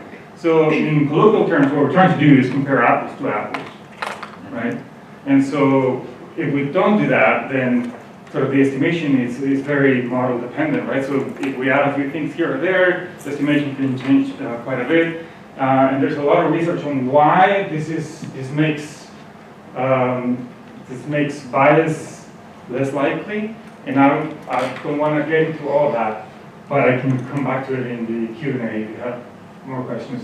So just to get to the findings, since I'm running out of time, as I mentioned, so the way we define sort of these two groups that I'm talking about is, so the treatment we assign to public representation, right? So whether you have a public lawyer, and the control group we assign to private representation, right? So these two groups we're trying to make as equal as possible, and the only difference between these two groups is that whether the type of counsel that they have, right?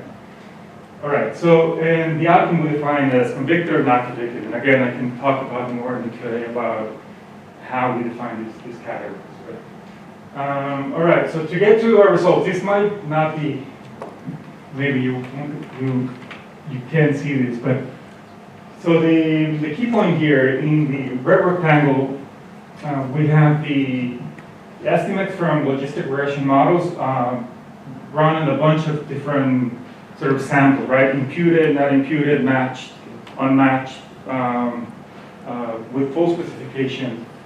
And the key point is that, so a positive number, like the ones we have here, means that if you have a public lawyer, then means that it increases your likelihood of being convicted, right?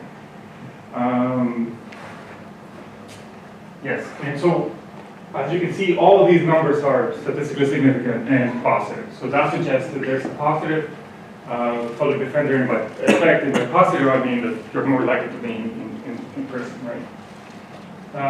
So by how much? And so the odds ratios here in these two specifications, which we believe are the best ones because those are matched and are full specifications. They have year and jurisdiction fixed effects and a bunch of other controls. Suggest that people that are represented by public defenders have anywhere between 2 and 5 are anywhere between 2 and 5 times more likely to be convicted, right, than private defenders. The people with private defenders. All right, so that's our outcome. All right, 2 minutes. So we've struggled to find data that we can use to sort of explain how these results has come about, and through the Freedom of Information Act, we've requested a bunch of data on the caseloads that public defenders have in each jurisdiction, et cetera, et cetera. We haven't gotten to those. We haven't gotten them yet. So what we did instead was to show you how it changes. So the x-axis here is years removed from, or the log of the years removed from total implementation, right? And the dotted line is effective public defenders, and the solid line is effective private defenders, right? And as you can see, the private line at the end really comes down, right? And so you can see a difference at the end between public and private, right? So what that shows is that as time passed along, private defenders were more effective in terms of allowing their defendants to be less likely to be convicted, right, than public defenders, right? So again, this part is really preliminary because we haven't gotten the data, but we think this is what's going on. I don't think I have anything else. So just to conclude, across different specifications with different controls, different methods of sort of getting at this estimate, we suggest that we find a sort of robust effect of public defender on the likelihood of conviction. And we believe that it's because of all these work-related demands that I've talked about, right? Although we haven't directly proved that. And so our findings suggest that the public defense system in the state of Mexico is still pretty much behind in terms of being able to provide a defense system of quality, or at least a defense system that is comparable to private lawyers, right? And that's all I got. Thank you so much.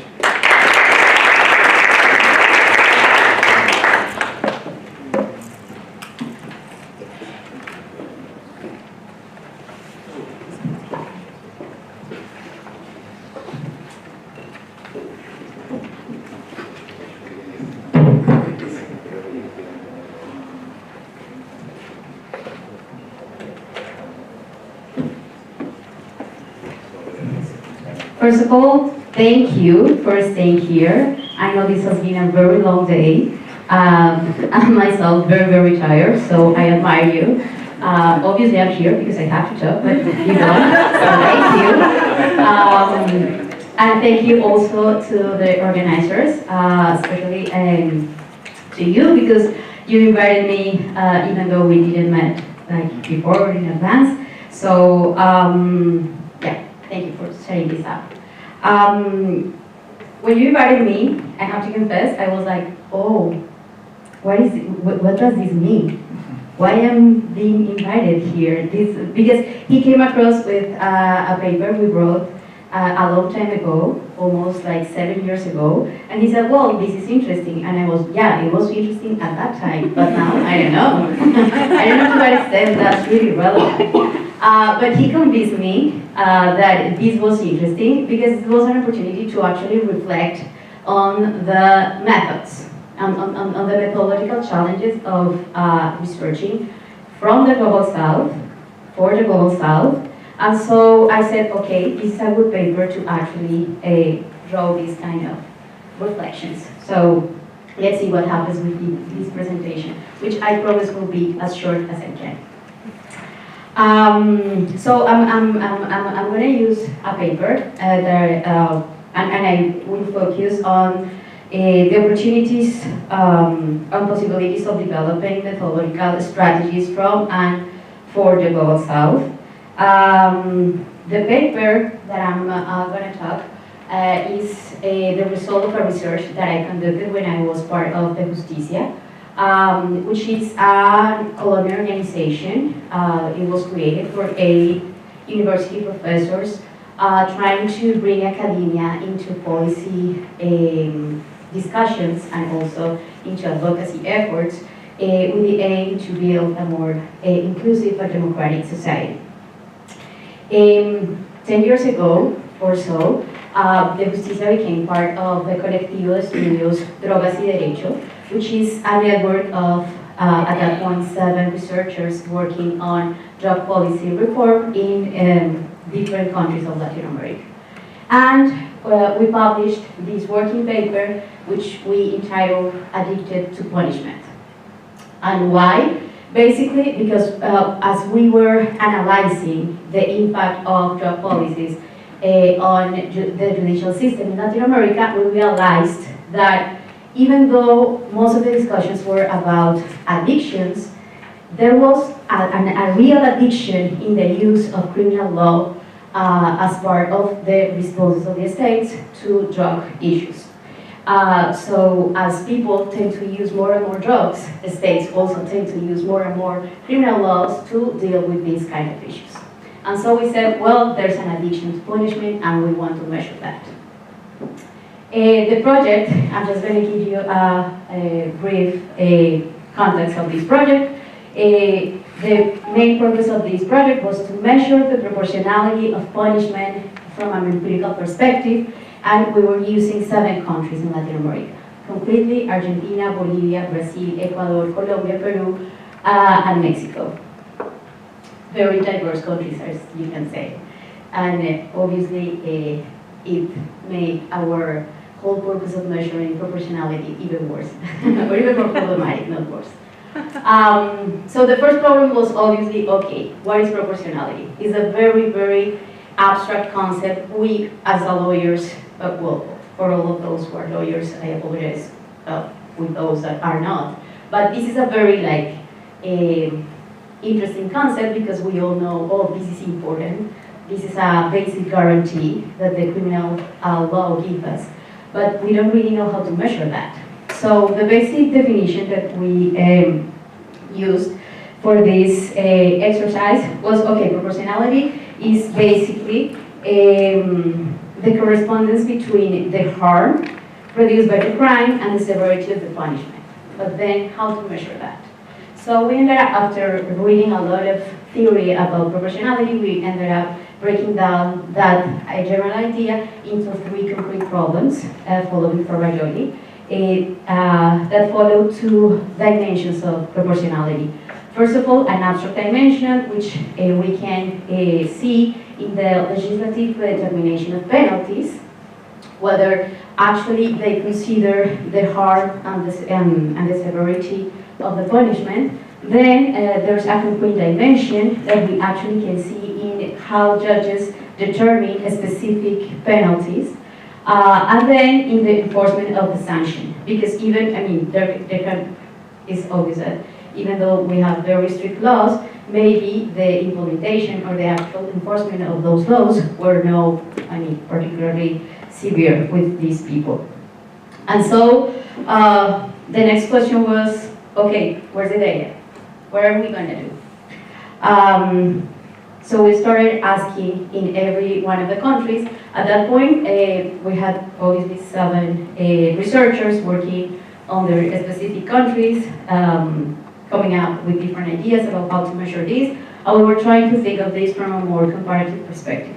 What can actually we do to compare across cases, and in this specific case, across countries. So this is the methodological challenges we faced. In every single country, we faced similar challenges. I grouped those into 2 general categories: quality issues and transparency issues. Quality issues relate to the existence and quality of the data that we could rely on at that point. And we faced, obviously, as you have also discussed during this day, the lack of reliable administrative data. In very few countries, we found administrative data that we could actually use to compare across cases. But even in those cases in which we found some sort of administrative data, we found different levels of temporal and geographic coverage, as well as a lot of problems in terms of consistency between the different sources of data that we had. There were different levels of aggregation, and also every single time that some of the institutions that were actually responded to external criticism or external accountability received some critics, they changed definitions and variables, so it was very difficult to actually make comparisons across time and also across regions. So the second category is transparency issues. In those countries in which we found some interesting sources of information, or we were able to trace interesting studies to rely on, we found very little public information. And in some cases, even though we knew that we could have had access to some data, the state or other institutions delay in giving us access to that information. So the result was obviously almost a complete impossibility to compare across cases. So what did we do? We are lawyers, or at least I'm a lawyer. So we said, well, okay, as we realized, states are using increasingly criminal laws to actually pursue their goals. So maybe we can also rely on those laws, and they are relevant, and they can be actually used to conduct this kind of empirical legal research. And so we relied on we focused on criminal statutes, and we conducted a content analysis of the criminal legislation in each of the 7 countries from 1950 to 2012. We coded for different variables, but we focused mainly on the number of articles, the number of verbs, defining criminal conduct, and also the length of the penalties assigned to those criminal conducts. And then we conducted a comparative analysis of the recent evolution of criminal law control legislation in Latin America. I'm going to show you later on some of the findings and how this is translated into specific data. And then we also a comparison between drug trafficking and other serious crimes. Following the idea that if these crimes were following the proportionality principle, basically they had to have some sort of rationality when compared to other crimes and to the penalties assigned to other crimes. Just to give you an example of the findings, I'm not going to focus on findings. We found a very interesting evolution here. In all the cases, in all the countries, there has been a steady and significant increase in the number of criminal conducts related to drug trafficking and drugs in general. That's a general trend. And we were able to actually make a claim saying, well, this doesn't seem to be the case, that in all those countries, the changes happened at the same time because they were actually trying to address the specific harm that these crimes were trying to address.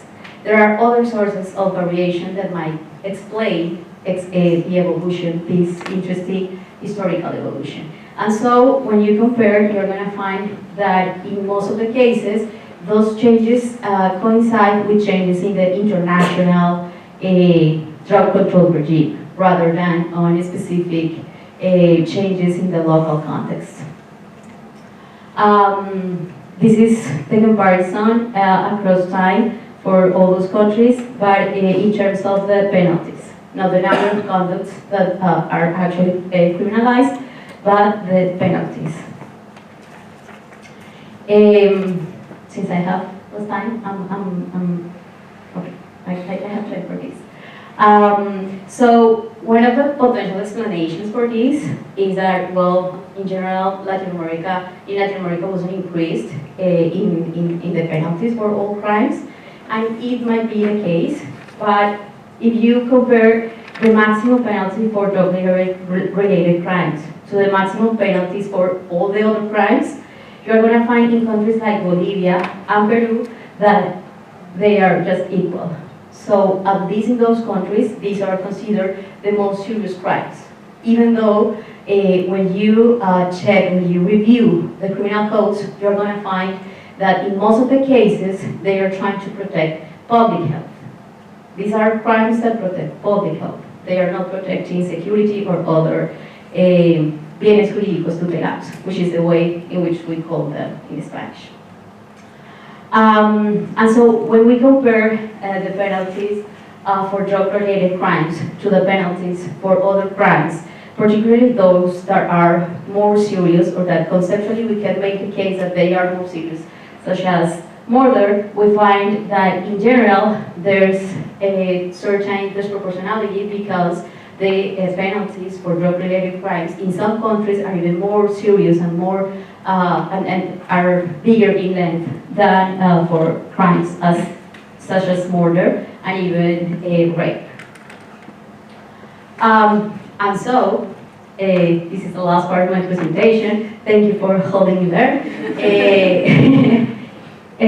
What's the reflection behind this? So for this, I'm relying on my experience working in the Justicia for a long time, but also on my current experience being a scholar in the United States, or at least trying to be one, which is weird. We can talk about it later on. So what it means to conduct empirical research on justice issues in the Global South and from the Global South. So basically, what I think of this is that it's obvious that we have this lack of information, at least when it comes to quantitative information. But also, I think it is important to rethink what it means. It's really interesting to see that we can see this not only as a problem, but also as an opportunity. As an opportunity to innovate and to develop creative ways to address those potential challenges that we face as researchers, trying to come up with new ideas about justice and how to measure justice. And in that sense, what is interesting is that it pushes us to actually look for alternative sources of information. So we are not constrained to actually look at the same or the traditional sources of information that we usually try to look at, but that we go beyond that. We are all like constantly constrained to look for those alternative sources. In our case, it's not as alternative because we were using criminal codes, but anyways, it was an alternative perspective, an alternative approach to those criminal codes. Which is another element here, which is the adaptation of methodological approaches. Sometimes it's not about looking for different or alternative sources, but maybe adapt those approaches already in the field to that lack of information or to the existence of different sources of information. And then this is also an opportunity for conceptual and methodological innovation. So when you look at the kind of research that we are doing in the Global South, it's very interesting to see that there's this bottom-up perspective and subaltern perspective that is really interesting and really useful to actually innovate and contribute with new knowledge. So one significant part of that is what Falsborda used to call engaging with communities as if they are subjects, not only objects of knowledge. And I think that's a very powerful message that we from the Global South can actually give. And one of the most important elements that we should bear in mind when we are engaging with this kind of endeavor. And then there are also alternative approaches that have emerged from the Global South. There are many of them. I'm obviously more familiar with those that in the Colombian context we have been working with for the past years against Falsborda, but also most recently the idea of amphibious research, which leads me to another element which is very interesting in this research from the Global South, which is the engagement with ideas of transformation of social justice. One interesting element that I noticed today during the presentations is that in most of the cases, those people producing or participating in research are actually doing so from an academic perspective, but also from a more activist perspective. So it was very powerful when you said this morning, well, my advisor was telling me, how do you reconcile your role as an scholar, but also as an activist? And it's really powerful because in the Global South, that divide doesn't seem to be so strong or so pervasive as it is in the Global South. And I think that's a powerful source to actually build more robust ideas about research in general in the Global South. So thank you so much for your patience, and yeah, thank you.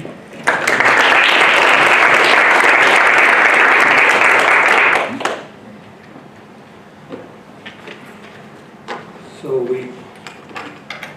we're gonna open the Q&A session. If you have any questions, please.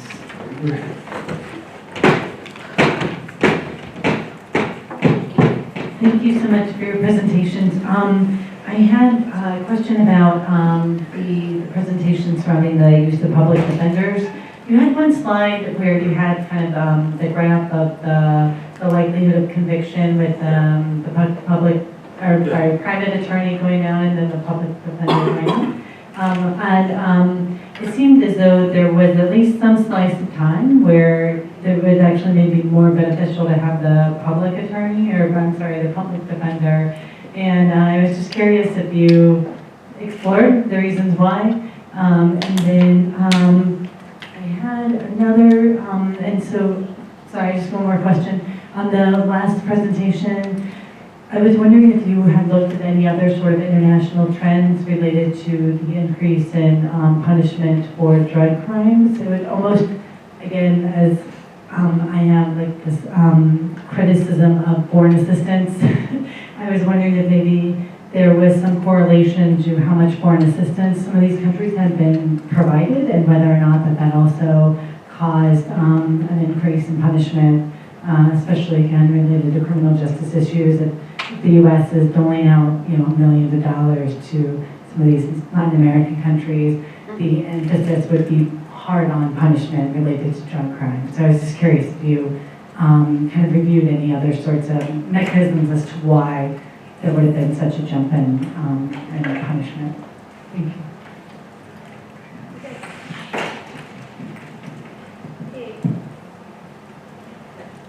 Okay, thank you. I have a question for Miguel. Can you tell us more about the controls that you use to do the matching? So that's one thing. And to Diana, I was actually looking for your profile in Google. So I wanted to know more about your research agenda, especially thinking of like the interpretation of the quantitative results. I'm curious about what do you think about the cases of Argentina and Bolivia? They seem to have very particular evolution. So I would like to know more about that.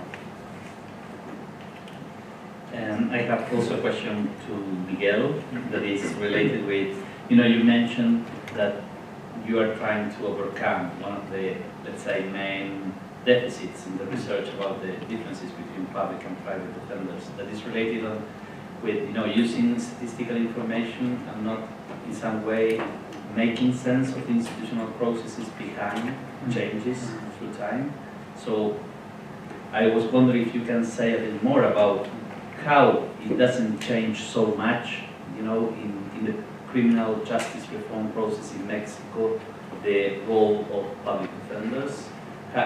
You just say something like, well, they don't have enough resources, but which information you collect to allow you to say this?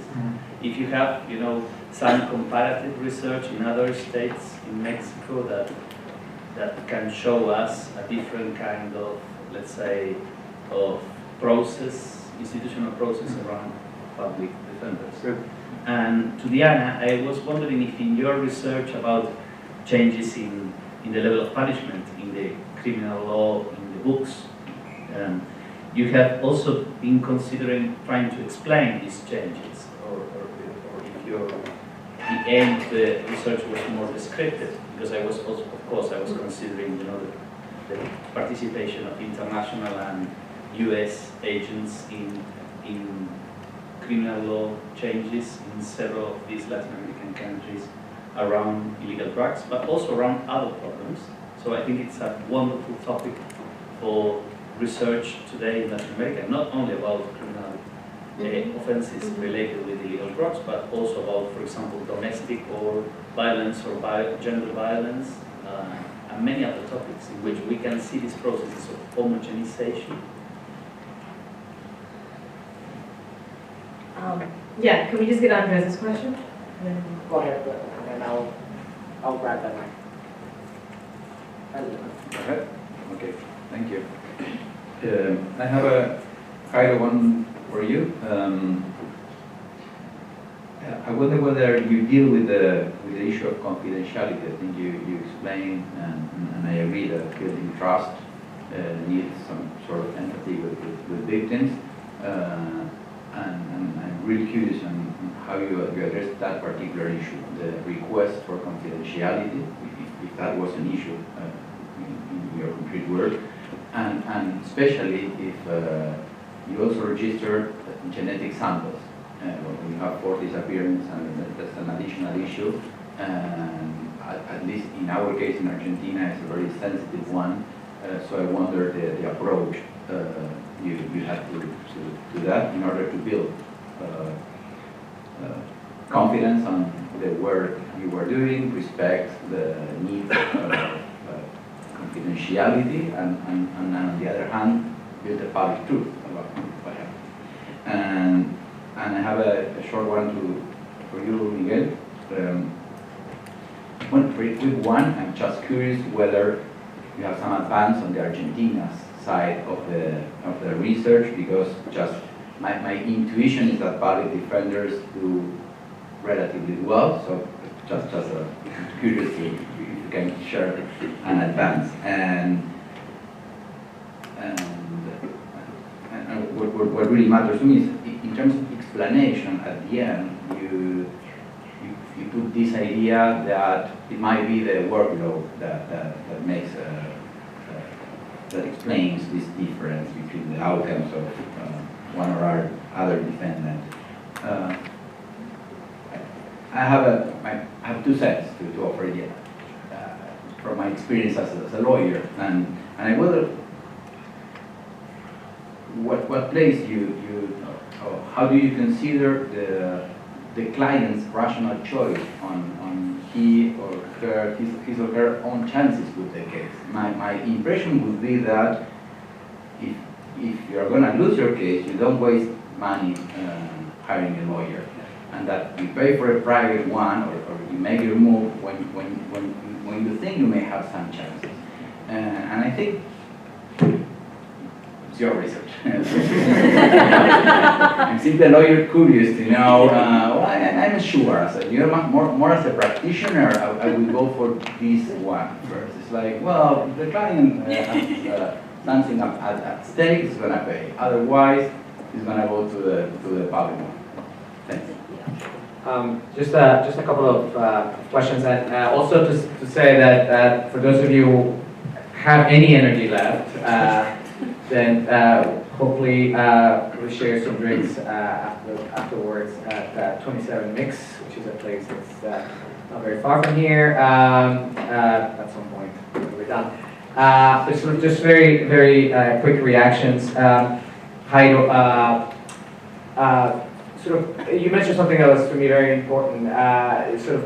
This is there are political decisions, and then there are also legal decisions, and political decisions sometimes take precedence.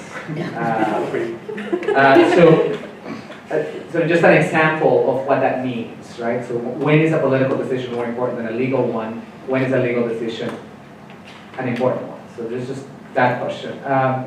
And for Diana, I hope you, now that you're here, that you realize why you're here. This feels like the right setting.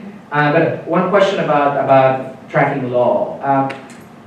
So I've done a little bit of that, and one of the things that is tempting is to focus on severity, on volume of punishment. One of the things we're noticing in our work is that there's also structure, right? So forcing actors to do things, right? So even if they are lenient or severe, just adding structure, not just adding a quantum of punishment. So if you've seen anything on that, just structure as opposed to discretion. And for Miguel, again, very interesting work, and wondering if there is, I mean, like, we can do this over drinks too, but like average effects and you know, a different type of output. Yeah, okay.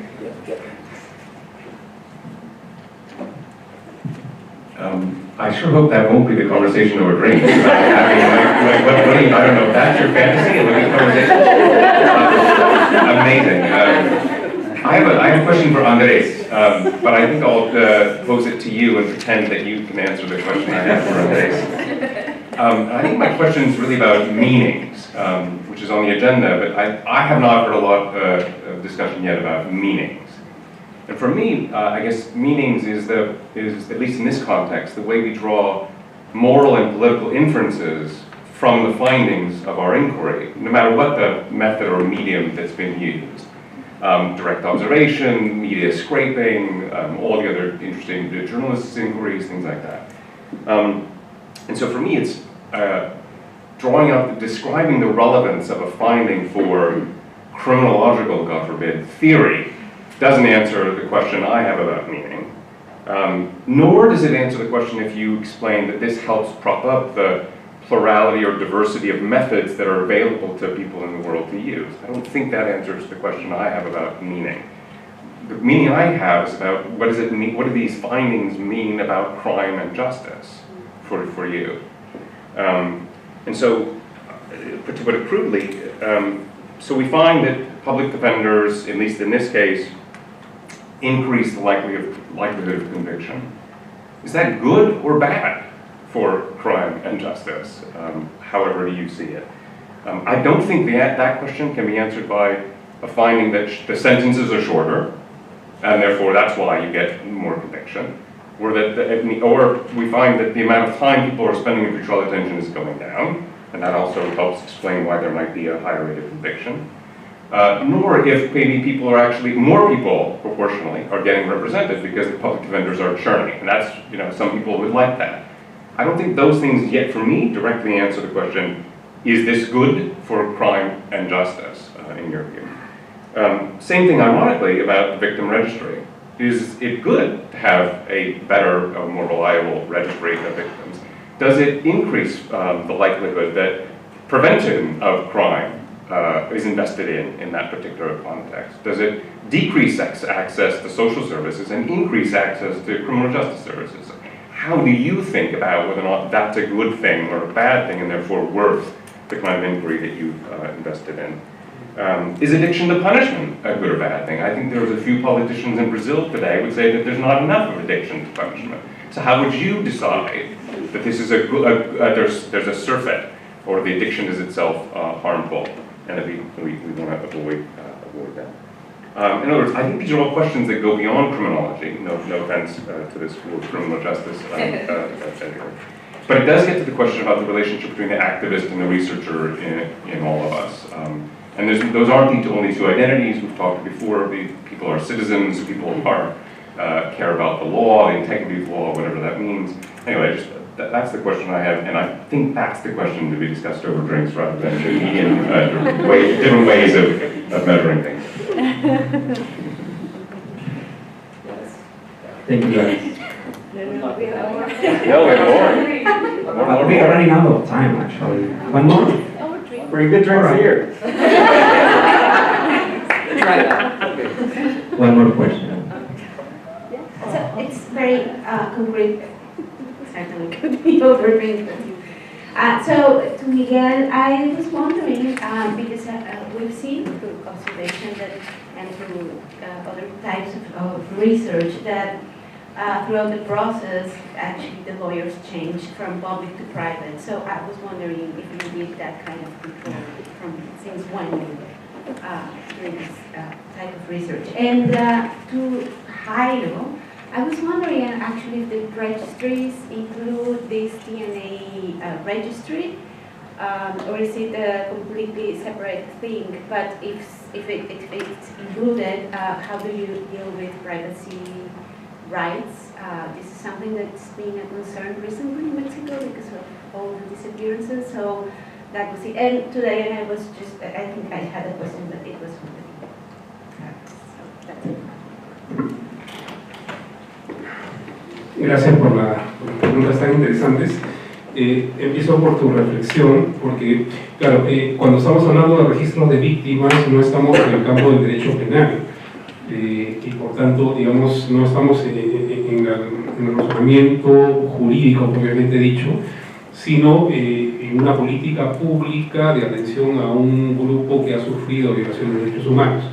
Sin embargo, digamos, el mensaje que está detrás de mi presentación es que una manera de acceder a la justicia diferente al derecho penal es hacer un buen registro, si es que eso significa un adecuado reconocimiento del sufrimiento de las personas y de los colectivos, y eso conduce posteriormente a algún tipo de medida de atención o de reparación del daño ocasional. Pero como hemos visto, eso supone un conjunto de decisiones y no es tan sencillo. Y sobre eso podríamos hablar largamente a partir de las experiencias en América Latina y en otros lugares. Pero sí me hace sentido que digamos, esas decisiones están como bien orientadas, y ahí si quieren sale mi parte de activista, si es que incorporan el punto de vista y las demandas de las víctimas, y no solamente la lógica con la que los funcionarios piensan o pensamos, porque he sido funcionario también, digamos, cómo opera una política pública, ¿no? Entonces ahí hay una tensión muy interesante, y de la manera como se resuelve depende, digamos, cuánta justicia puede proveer un registro. Y eso tiene, digamos, salto a la pregunta de Andrés, porque evidentemente hay decisiones jurídicas y hasta allí puede haber algo de discusión, pero suele haber un cierto consenso, más o menos, respecto a cuáles son las afectaciones que existen en un contexto determinado. Pero cuando aparece el factor político es que uno encuentra los límites de esta forma de resolver estas situaciones de violaciones de derechos humanos. En los dos casos que conozco más cercanamente, Perú y Colombia, digamos, la exclusión o la no inclusión de miembros de grupos armados fuera de la ley constituye, lo expliqué hace un rato, digamos, el factor político que limita la capacidad de inclusión de un registro. Y sin embargo, sin esta consideración en las respectivas leyes, tanto de Perú como en Colombia, no hubiera sido posible avanzar con el registro. Entonces, si quieren, es una concesión, un trato político para ganar por una parte aunque se pierda por la otra. Y eso, digamos, tiene que ver con la consideración de las fuerzas que intervienen o intervinieron en el conflicto. Es decir, no es un razonamiento o una construcción hecha en el aire, sino que está presente, o están presentes los actores que de alguna manera fueron responsables de las violaciones de derechos humanos, interviniendo también en ese diseño y en esas definiciones. Termino con las preguntas tuyas. Confidencialidad o verdad pública es una tensión que efectivamente hay que resolver. En ambos casos, creo, digamos, en Perú y Colombia, creo que la apuesta ha sido por mantener la confidencialidad de los testimonios en el proceso de registro. Es diferente a lo que escuchamos ayer respecto a las audiencias públicas en una comisión de la verdad, por ejemplo, en donde evidentemente hay una exposición al país y eso tiene un impacto y tiene una importancia y tiene un rol político y de memoria que en nuestros países ha sido muy importante. En Perú las audiencias públicas de la Comisión de la Verdad pusieron por primera vez en el plano público la voz y la experiencia de las víctimas, como un reconocimiento, primer espacio de reconocimiento público, político de esa voz y de esas experiencias. Sin embargo, los registros, lo que opera más en estos dos, por lo menos, es la lógica de la confidencialidad, porque en todo caso lo que importa es más bien el resultado, y el resultado es un mensaje poderoso. Más de 200.000 víctimas en el Perú, más de 8,5 millones de víctimas en Colombia, es un mensaje poderoso para decir a quienes quieran o intenten hacer algún tipo de negación de la realidad, fíjense, estos números cuentan. Más allá del caso a caso, estos números cuentan. Y respecto a las muestras genéticas, en ninguno de estos casos los registros han operado digamos, con estas muestras, porque la lógica de la búsqueda de personas desaparecidas ha ido digamos, por una vía diferente, ¿no? En el caso de Colombia existe desde hace tiempo una comisión interinstitucional que se encarga de esto, aunque ahí la primacía la tiene el Instituto de Medicina Legal, y en el contexto de la nueva institucionalidad creada con el Acuerdo de Paz de La Habana, pues hay una lógica diferente que está por implementarse todavía. Y en el Perú, digamos, la búsqueda de personas desaparecidas empieza recién, y eso está yendo por una vía diferente de la del registro único de víctimas. Entonces, digamos, son caminos que caminan paralelos, aunque tienen, digamos, intercambios de información y complementariedad entre unos y otros, pero no han ido de la mano.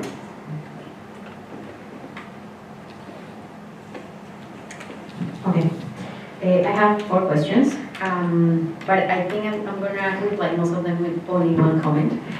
So yes, this project was mainly descriptive, so we didn't really did a quantitative use of the data, even though we were quantifying, we were converting these legal elements into numbers. We didn't do like any regression. I think now that we could do something more with that information that we had at that point, but it was like that descriptive part was powerful enough to actually allow us to show that there was something weird in this recent evolution of the criminal law in Latin America. there are many nuances that I didn't really pay attention to during this presentation. Obviously, there are some differences between those countries that produce, particularly coca, when compared to those countries that don't produce. There are obviously some different trends, but what is really interesting is that regardless of those differences, the points of inflection tend to be the same, which is what really drives a very interesting conversation about what is really driving significant changes in drug policies in Latin America. And I do think, but this is not part of this research particularly, that obviously the influence of the United States and other international actors is quite powerful in that sense. I didn't emphasize that during my presentation, but all this, it's not only about the international drug control regime, it's also about how the United States has interpreted the drug on the war on drugs, which is almost the most powerful driving factor behind a lot of people in jail right now in Latin America and in different countries around the world.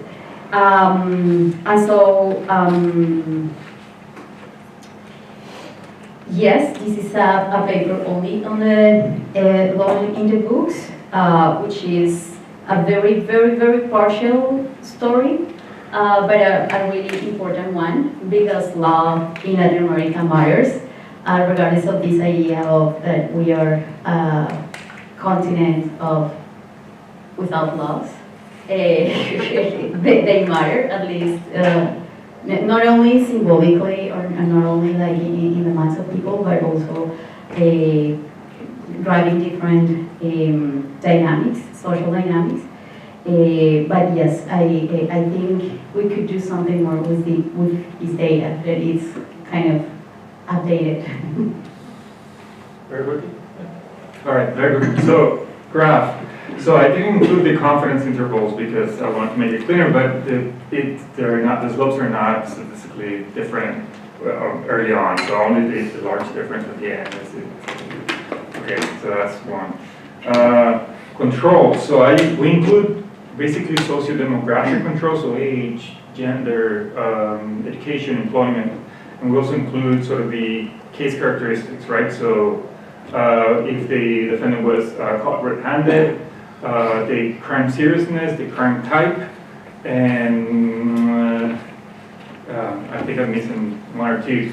So the problem with controls is that you don't want to over-control, right? Because you can block the pathway through which the treatment is affecting the outcome, right? So if you include, for example, whether it was remanded to custody, right?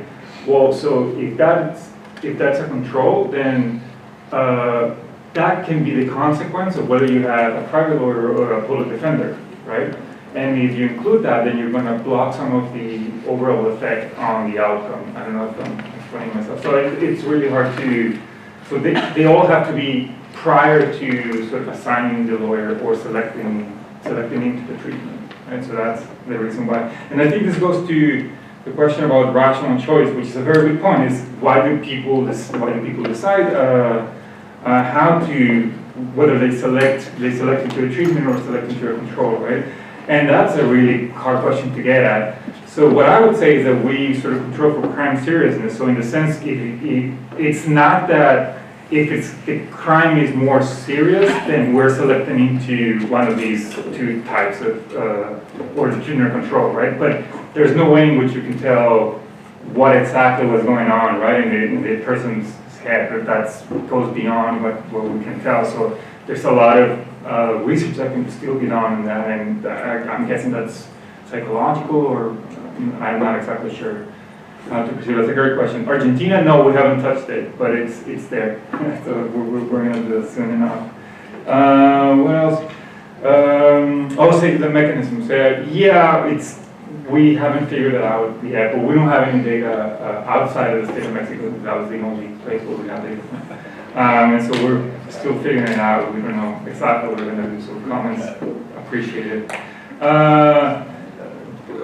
So the question about whether this is bad or good, it's a very interesting question. I tend to think that this is a normative question, right? So there's no either right or wrong, I guess. But I would say that it's bad because I think between 70 and 80% of people that go before courts in Mexico are represented by public defenders, right?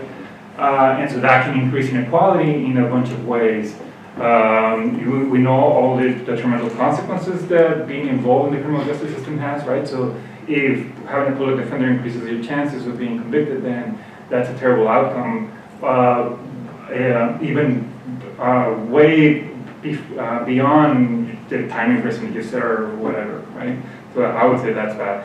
And what we do with it, so there was about 10% of the cases that had both private and public defenders, and we basically took the easy way out and we dropped them. And that's because there's no way for us to distinguish who did what, right? And so that is sort of comparable to an omitted variable that we cannot sort of gauge, right? So we just basically dropped them. It was about 10%. Thanks. Thank you to our presenter tonight. So again, we're meeting later at 27 Mix if you have energy. But also, we are set to start tomorrow at 8:45. Make it 9 if you want.